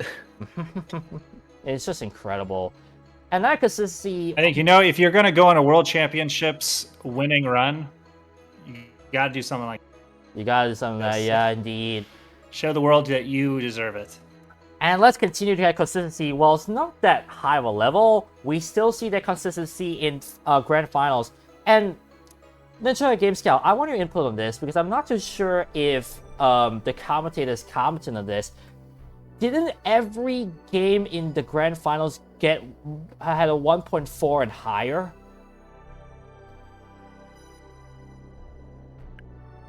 Every game in the Grand Finals 1.4 and higher. You cut out for a moment there. Which one are you referring to again? Didn't every game, whether it be it from Meme or Alex, in the Grand Finals be a 1.4 or higher?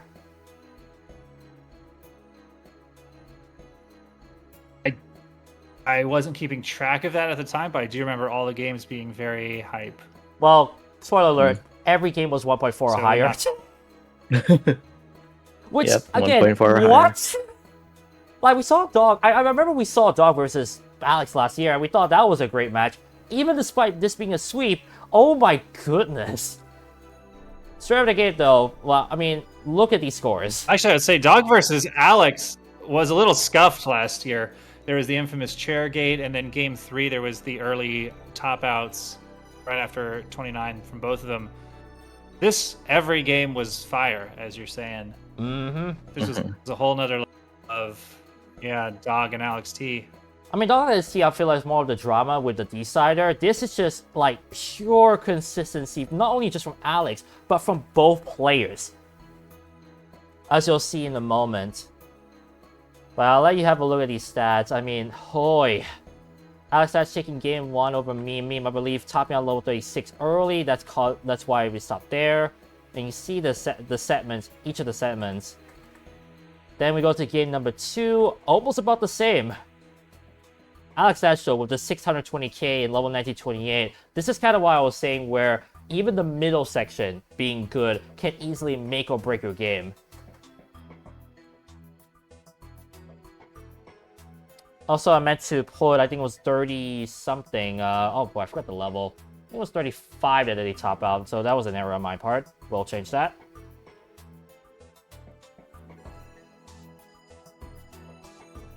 And then the last game to end it off, I mean, not as great as the other two, but still, wow. Imagine 3 1.4s in a row, yet still losing.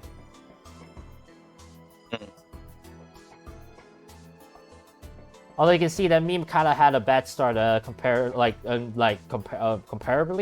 Like 446k is kind of average compared to the many other transitions we have seen. So that definitely kind of costed her that game 3, I would say. But yeah, every single game, whether it be from Meme or AlexThach, more than 1.4. What was it, David? I'm glad Meme showed that she deserved to be there and that she earned her spot as well. You want a finals where both players are at the top of their game. And we definitely saw that this year. Very true. Like, even though this was a sweep, this might be the best grand finals we have seen in all 16 years, I dare say.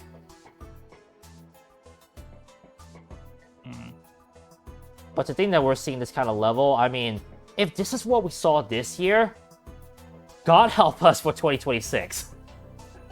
Yeah. I remember, Ninja, you remember, when we did our preview podcast, I mentioned how I saw Pixel Andy and Tristop playing a friendly game, and one of those games went the distance, and both had a rollover. Mm-hmm.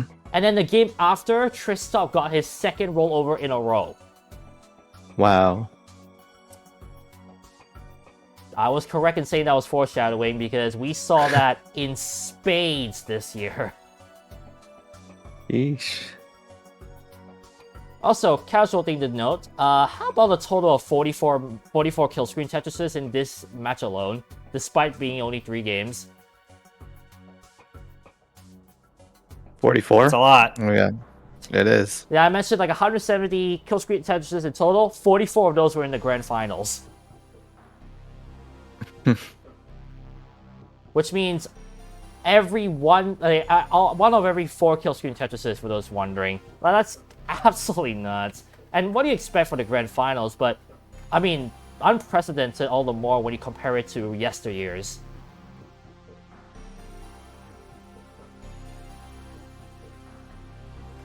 Yeah. Anyways, now, top 8 competitive performance analysis. I did take the top 8s and look at their progression from top 32 onwards, see what they are. First up, I mean, there's that belt I was talking about, Ninja. All pictures, for those wondering, were taken by aGameScout. Thank you again very much, aGameScout. Well, I think most of them, I would say. You're very welcome. So first up, we have Sam 6-5. We 3-1 against Hydra, 3-1 against Pixel Andy, and losing 0-3 to AlexThach, which honestly nothing to scoff about.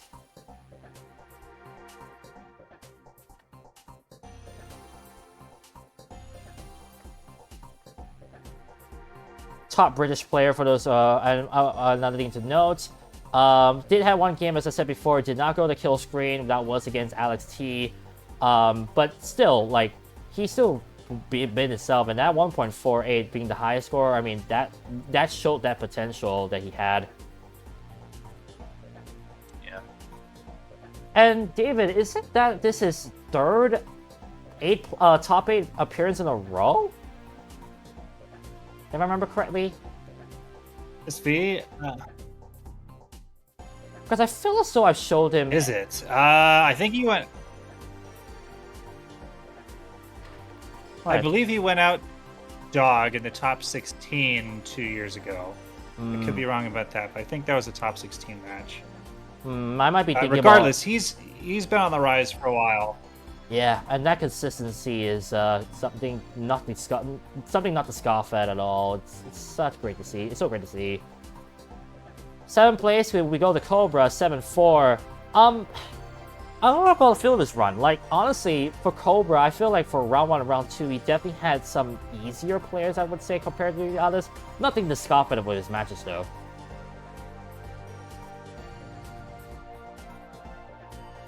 Yeah, he was really unexpected to make it to the top 8. I mean, DMJ made it to the top 8 last year, so I was rooting for him to be the top 8.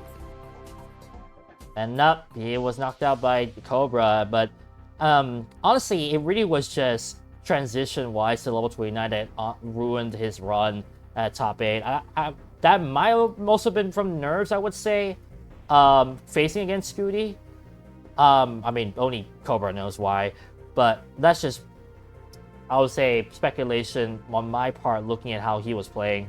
There were so many times that he was just shaking his head after he topped out. I feel that might have just been like this is not me. Like, this is not how I play. Like, what's going on?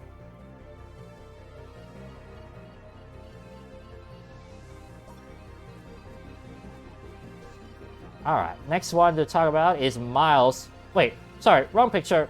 There we go. Yes, aGameScout, he had the exact same pose and the exact same shirt as last year. I'm kid you not.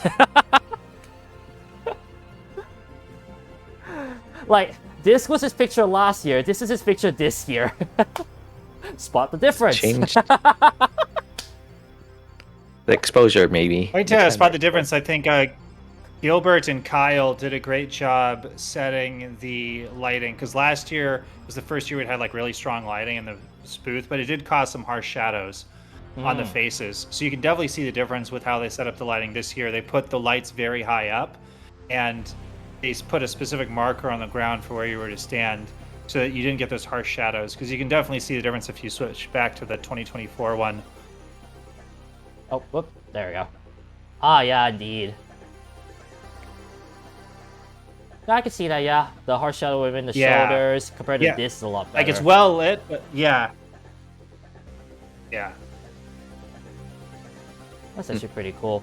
I meant to put this as a joke, but honestly, it's kind of nice to transit into like the production-wise, like the changes that was made. I mean, Gilbert and Kyle, when they go to us in these regionals, especially Genesis, we had our own step repeat from Genesis, and a lot of people that's not like Tetris fans wanted to keep using that step repeat for their videos. So they know their lightings. Although, aGameScout, you want to tell Miles to do a different pose next year? I'll see. I mean, GameScout always does my pose when I kidding, Miles. I love you. It's just funny to. I was just looking through. I was like, wait, did I get the right photo? Oh my goodness, it's the exact same pose, the exact same shirt. What? Anyways, enough about camera productions, even though that's pretty cool to see. 3-0 sweep against Aaron, reverse sweep against Coal Bucket, and then losing it over to Miles, 1-3. Honestly, dare I say a quiet run in this year for him?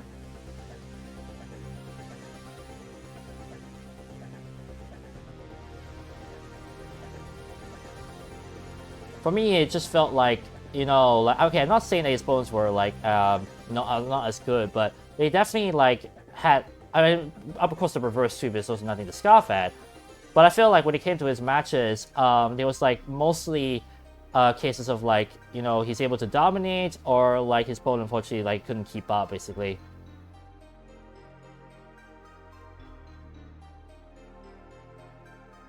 Yeah, it's tough. I mean, when you run into an eventual finalist in the top 8, you're going to be in for a rough time. Sometimes, I know Miles has struggled a bit with getting a great performance in at CTWC at times. Sometimes it's just the luck of the draw, how it goes. Yeah, I think he showed he's still a top 10 player in the world, made it to the top 8. So I think he was right about where he should have been. Very true, very true. Oh. Hang on, I just heard that. Where's my thing? Thank you so much, Summer Burst, for the follow. Alright. 5th place goes to Tristop, 8-5, losing in the decider against Eyeball after winning the decider versus Dog.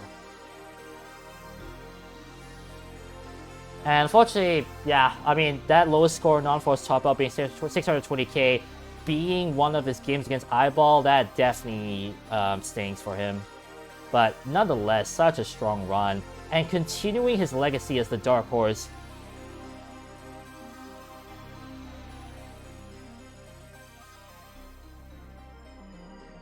I don't know if you want to consider him the Dark Horse anymore, because he is good at these matches now. More like the Legend. And you know what? Actually, no. From the Dark Horse becomes the Legend Slayer. I still remember, like, everyone was joking about Legend Slayer back, like, bowling, I remember it, with one person. And then there was me talking about my match against Nenu as well for a month or so. Now it's Tristop's turn, I would say.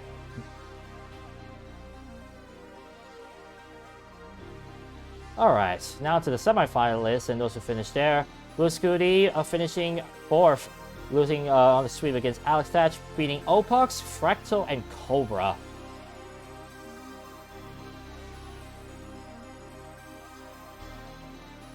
I'll be honest though, that highest score, what? I mean, his back-to-back rollover in, what's that, in round 1 against Opox is, will definitely live on, especially knowing that one of them was the the CTWC record now.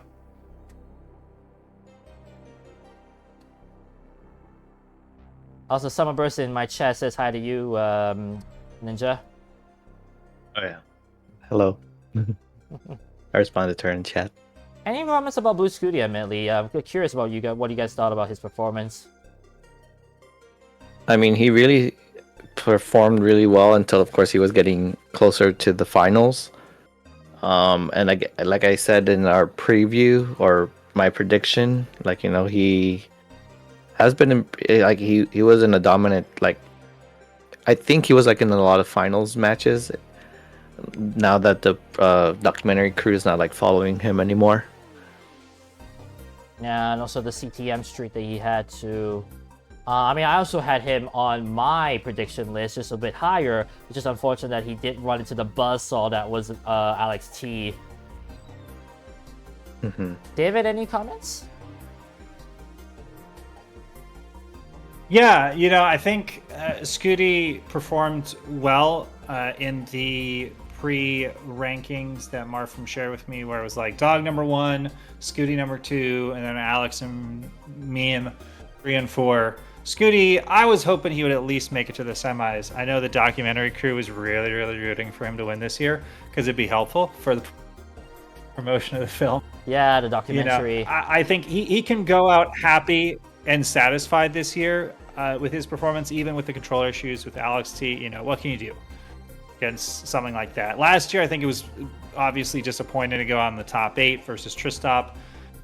Kind of the showdown I would have expected last year was Scooty versus AlexThach in the semis, and the Tristop upset prevented that. So I was glad we at least got to see that this year.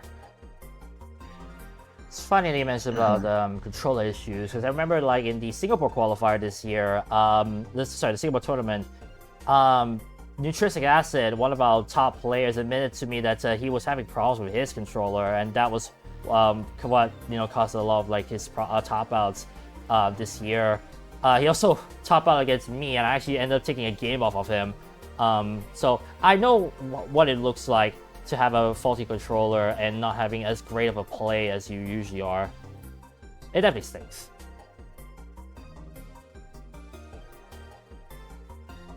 Anyways, moving on to Eyeball, and honestly, I don't really want to say this, but probably the surprise package for the top 4. Like, both of us weren't expecting that, I would say. Right, Ninja? Yeah, I mean, it wasn't even on my list. Nah, not on my list either. 3-0 against Brunandam. 3-1 against Tetris Time. One person you were hoping would make it far. Tetris Time. Disappointing you, huh? Yeah. When I saw him in the match, I was like, oh man, come on, Tetris Time, stop playing too aggressive. But, you know, I mean, they wouldn't call it Tetris Time stacking for nothing. Oh yeah, they made that comment so many times in commentary, I remembered. Then 3-2 decider win against Trista, which was a big one. And then he lost 0-3 to Meme. I'll be honest, and you will notice something about this. Every time when I do these stats, I often will take on the highest score and the lowest score. High score being Num Mullen, so basically at the point of time that the opponent probably topped out, or when he basically won against like through a chase down. Notice that most other players have 1.8, 1.6, 1.5, 1.3, quite high. Eyeball honestly is the outlier here. 1.2 being his highest score this year.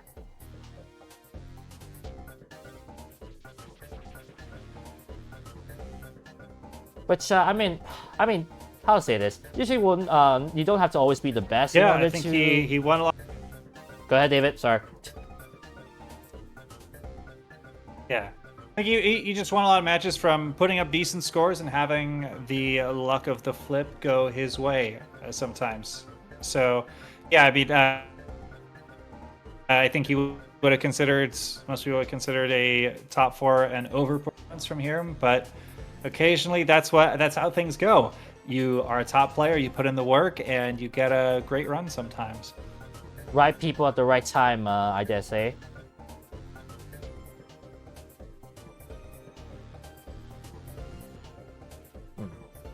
Also, for those wondering about David's side, I believe he has a lot of delay on his side due to lag, so that's why he has taken some time to comment. So hence why you might have noticed the accidental clashes in commentary between the three of us now and then. Which, I mean, unfortunately is expected. Not everyone, the Wi-Fi issues definitely are not controllable at times.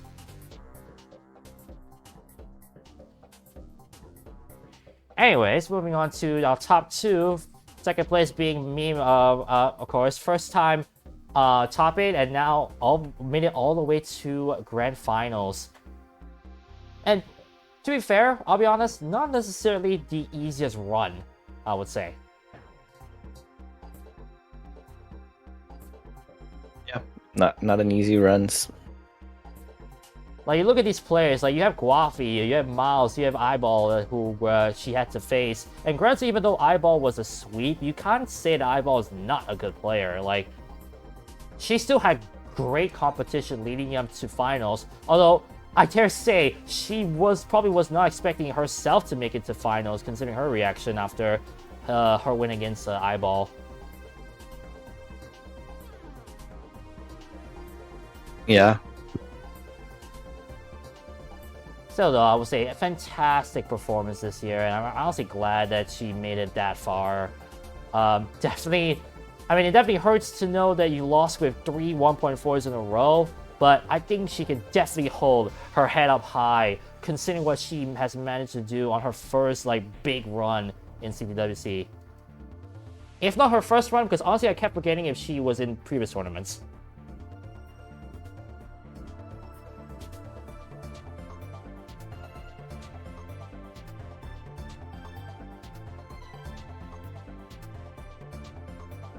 Anyone want to comment before I move on to Alex? Hang on or go ahead, me? Ninja. Oh, I was just gonna say, again, I wasn't surprised for Meme making it this far as well, especially with the performance that Meme had, like, again, in Genesis again and other regionals.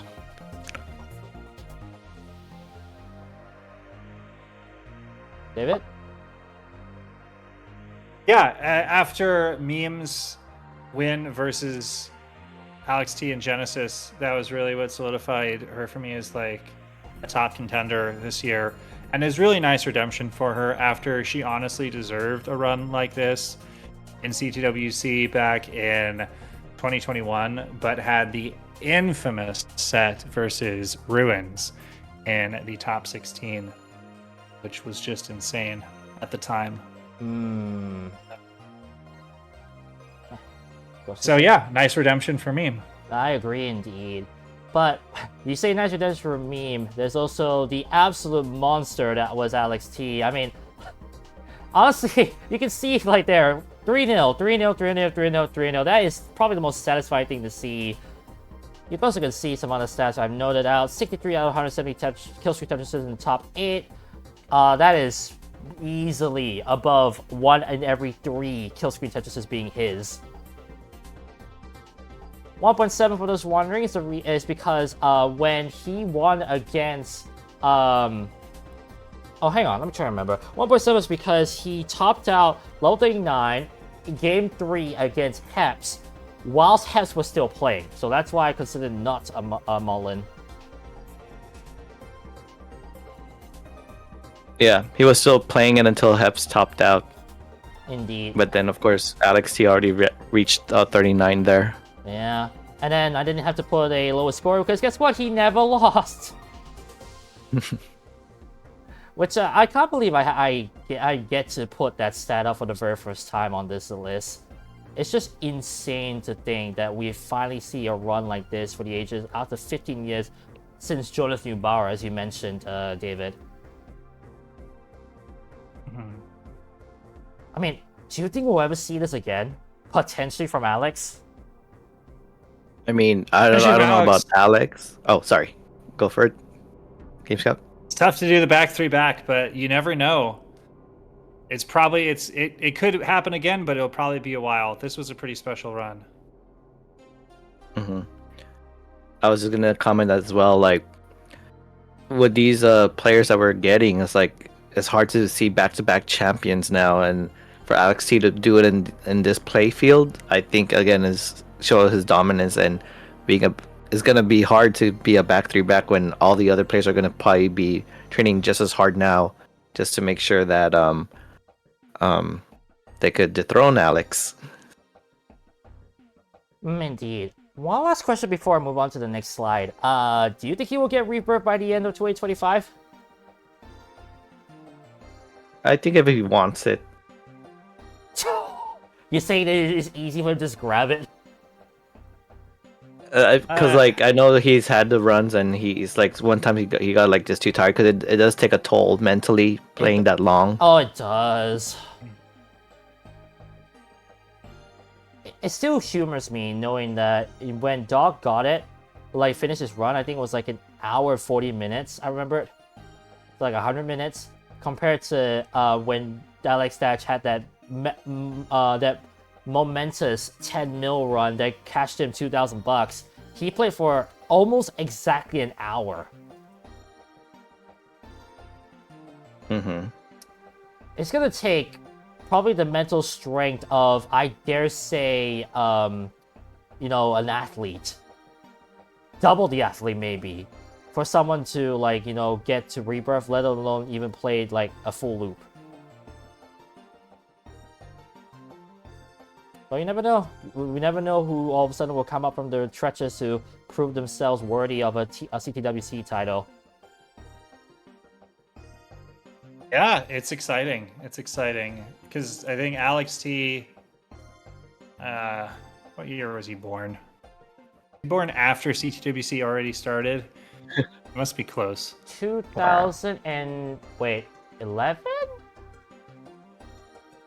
I'm trying to remember what age he was, like when he first participated. I think he.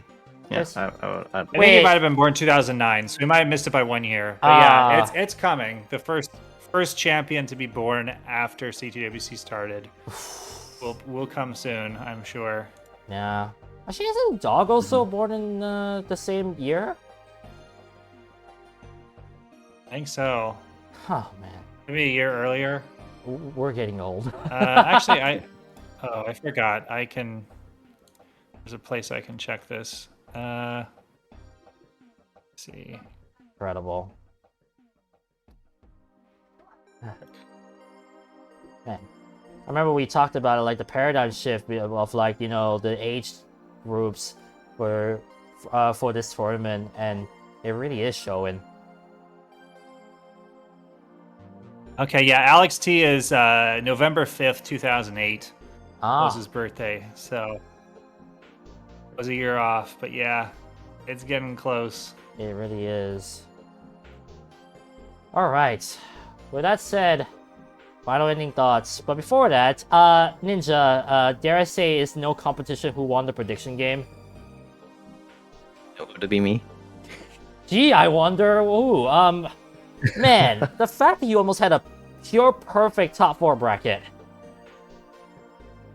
Yeah, TT, why did you have to ruin it? After farming all the regionals, winning 4 regionals now, I mean, like, come on. Spoiler on the SoCal regional. If you're wondering, aGameScout, we made our predictions 2 months ago before CTWC happened. This man had the perfect bracket, excluding Tetris Time being 4th. As far as like who are the top 4? Exactly. My predictions were Dog being 1st, 2nd place being Blue Scooty, 3rd place being Tristop, 4th place being who was that I said? Actually, Alex? No, not Alex. Someone else. I wish I could remember, but even then, it was not. Whatever it was a bad prediction. It's. I mean. and I had it to the dot. Nearly to the dot, yeah. If you were trying to throw a double bullseye, you hit the bullseye at least. But nonetheless, I mean, you spoke into existence, and look at that. What manifested was a perfect run, something that we rarely see in tournaments, but lo and behold. And, I mean, honestly, I think this year the theme was really consistency. Like the idea that you really had to be consistent to be a champion, and AlexThach was the perfect example. Yeah. Now the really question is like, will we ever see that again? I mean, I say that, and before next year it happens. I mean, the gap of player improvement is like just improving exponentially, not even linearly. So like again, the last perfect run was to 2011. The next perfect run was 2025. How many years later after that? Of course, just play styles have just shown how much rolling has been dominant. That hyper tapping was only good for 2 years to 3 years to show how good it was. Or 3 years, yeah, 3 years. Sorry, and I mean, if not, I would maybe see half the time it took for the first perfect run to happen again, or maybe, like you said, maybe next year. And before it happens with CTWC DAS or the Jonas Cup. That would be hard because people's DAS skills have just been improving. That plus the unpredictability of the pieces, I just realized. It might actually be more difficult to do a full like a perfect bracket in DAS rather than rolling, honestly. I mean, that might just be me. I'm not too sure about you two.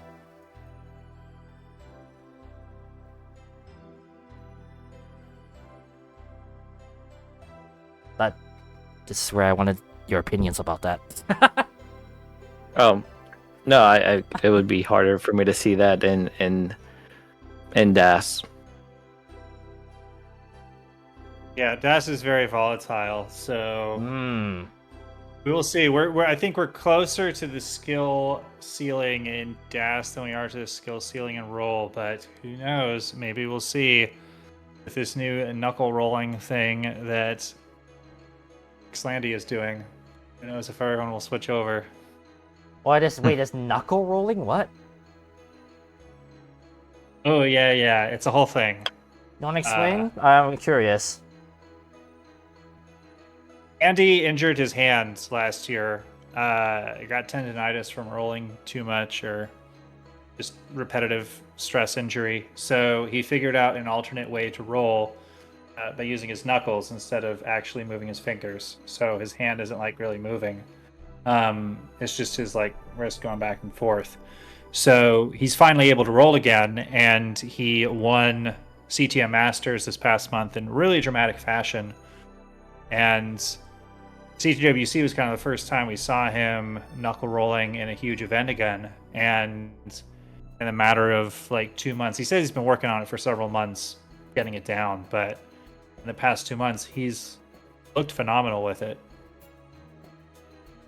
I think the key thing as well, if you think about it, he's now the very first man to hold both DAS Masters and CTM Masters at the same time. So Exactly. It's really incredible. it really is. And before he gets Tap Masters, now I think about it. Yo, imagine man, that would DAS be the Masters, true Tap uniting Masters, CTM Masters at the same time. That would actually be insane. Mm-hmm. And now that I spoke to existence, it's gonna happen, right? Clearly, because it happened with Ninja. Why not happen to me, right? Maybe. Anyway, set it off. I mean, production-wise, I have seen quite a few of the scenes that happened. I know that the grand finals, they got all of the Japanese players to mark up the beginning, which was fantastic to see. It's like the revival of Japan in CTWC. They did the countdown for the finals. They did the Japanese commentary in CT3. Ah, yes. I made sure they were right at home. Oh, Like everything was set for them. it's just great to see them again, honestly. It's a bummer that I didn't get to see them face to face. I would have loved to meet them for the first time, but nonetheless, I'm just glad that they have arrived all the more. Honestly, I remember the day that we didn't see Green Tea or Corion in CTWC, and honestly, I was kind of bummed because I thought, oh great, we'll never get to see them again, and especially when the live tournaments came back again, and they never showed up. And I remember as well, I think Green Tea was also grinding on TGM4 Absolute Eye as of recently, trying to get GM himself. So honestly, a part of me was like, well, I guess we'll not get to see them again. And then all of a sudden, when the bombshell popped out, I mean, I was shocked myself. I was like, what? They actually arriving? So it's amazing to see them back. And I hope they will return for future tournaments. Yeah, shout out to Erika for letting us host a TGM4 tournament. Ah, yeah, that too. That was fun to see. Production-wise, though, I really loved it. The one thing that stood out to me, though, is like the camera angles, like the ever-changing camera angles that the players are getting with each of the matches. Production levels are really stepping up. Although I'm not sure how I feel about the fact that there was a camera that was literally, in front of Blue Scooty at one point. I was just thinking, like, is that a bit too much? But that might just be me. Yeah. Yeah. I mean, they got way better with those camera angle shots from last year, because I know they would always accidentally have the wrong camera angle to the player, but they got better at it. Like, they rarely made any mistakes on it. There were some, but not a lot. And then there's the, the stream-wise, it went well, I know of. Unfortunately, there were still some stream crashes you mentioned about overloading, I believe. So that's kind of a bummer. That's why kind of some of the stats were not as accurate. But, to know that, Yopi was there to help out was great to see. And, I don't think we saw too many glitches, if anything, from the gameplay-wise, right? Yeah, big difference from last year. Part of it, Yobi, of course. Richard Wolf was there. Ren was there. Who else knows a lot about Nestrus champs? Me now. I know I'm missing one more. Oh, Zempro. So we had a good NTC team there as well. So you didn't see a lot of hiccups. Speaking of teams to thank, the aGameScout, you can also thank your guys for photography-wise that have helped out as well for with the tournament as well. Yeah, it was really nice that I remember after CTWC came back in person, it's kind of been a cycling all 3 years, where the first year back, it was Dan Sushi who did the photography basically by himself in 2022, and then I did it mostly by myself in 2023, and Gilbert Tang mostly did it by himself in 2024, and then in 2025 all three of us were photographers, so that was really fun. Nice. That's incredible. That's nice. Wow. Oh yeah, one thing I forgot to mention about the NTC, the fact that we actually had it on all the brackets now and not just gold. True, that's very true. Yeah. Yeah, I insisted in letting Vince say, hey, Vince, I'm super confident we can do this on all the channels. Oh, there you go. Yeah. From a viewer's perspective, I would say I really enjoy watching it, watching all the matches, and production-wise and commentary-wise. The guys, James Chen, Chris Tang, and Sharky have done, again, such a fantastic job of keeping up with the commentary, especially with how high-paced this year's gameplay was. I remember there was some point Sharky was out of breath after what Blue Scooty did in round 1 against Opox. I still remember the gasp for air, like as though he was like running out of breath. And I'm just like, man, to Sharky out of breath. Well, he is not underwater, so maybe that's why. Oh, jeez, please. But to see them, still calling out the commentary is just amazing. And it's still the hilarious commentary as well now and then. Of course, Sharky really, Knight being knocked out and saying that it's the sunset for him. Ugh. Don't think I didn't forget that. It was great to see though overall. I really enjoyed the commentary and the production overall. One last thing before I end off this podcast. aGameScout, it has been a few weeks since you got your lifetime award from CTWC and the Classic Tetris community. I have one thing to ask. now that it's been a few weeks, is there anything else you want to say alongside your speech? Because I knew that was kind of, you know, a bit, I'll say this, impromptu, I dare say? No, that's true. Yeah, the spirit of that award is you're not supposed to know that you're going to get it. It's supposed to be a surprise. And so coming into this year, I really was not expecting to get it. And because, you know, someone like Chris Higgins would have made to me the, you know, the obvious sense to get it this year. He's done so much for the scene, running cameras since almost the beginning and doing best of 5. Spending 10 years on it, so it was a surprise for me to get it this year. But I think probably the biggest thing I'd say that I really do appreciate about the Tetris community, and it was just so appreciative of all the support that I got this year, especially because I think the really nice thing about Tetris and everybody who's kept the scene alive all these years is that I think for a lot of us in the scene, we go through a lot of turbulence in our life at times. I know many of the younger players, they've gone through high school and college and are now getting like their first jobs and everything. I've gone through a ton of stuff throughout my time in the scene. I've moved, I think, 3 times, had all sorts of career and life changes and everything else. And the one constant through all of that has been the Tetris scene. I've always been able to come back and either watch or attend CTWC every year. And maybe not everybody is exactly the same every year. New people are coming, new people are going. But the essence of the spirit of the scene has remained exactly the same as I remembered in 2018 when it was almost a completely different group of people. So that's something I'm really appreciative of. And I think that everybody who's been at the top has set a really great example to continue moving that forward. Oh, you heard it here first, folks. There it is, his actual words from that from his award. I mean, congratulations again. I mean, I'll be honest, well deserved considering how much you have done for the scene, whether it be it online or face to face. I mean, I loved your videos, whether it be it CTM recaps or the analysis of some other stuff. I mean, you do much better analysis than I do with the CTWC matches.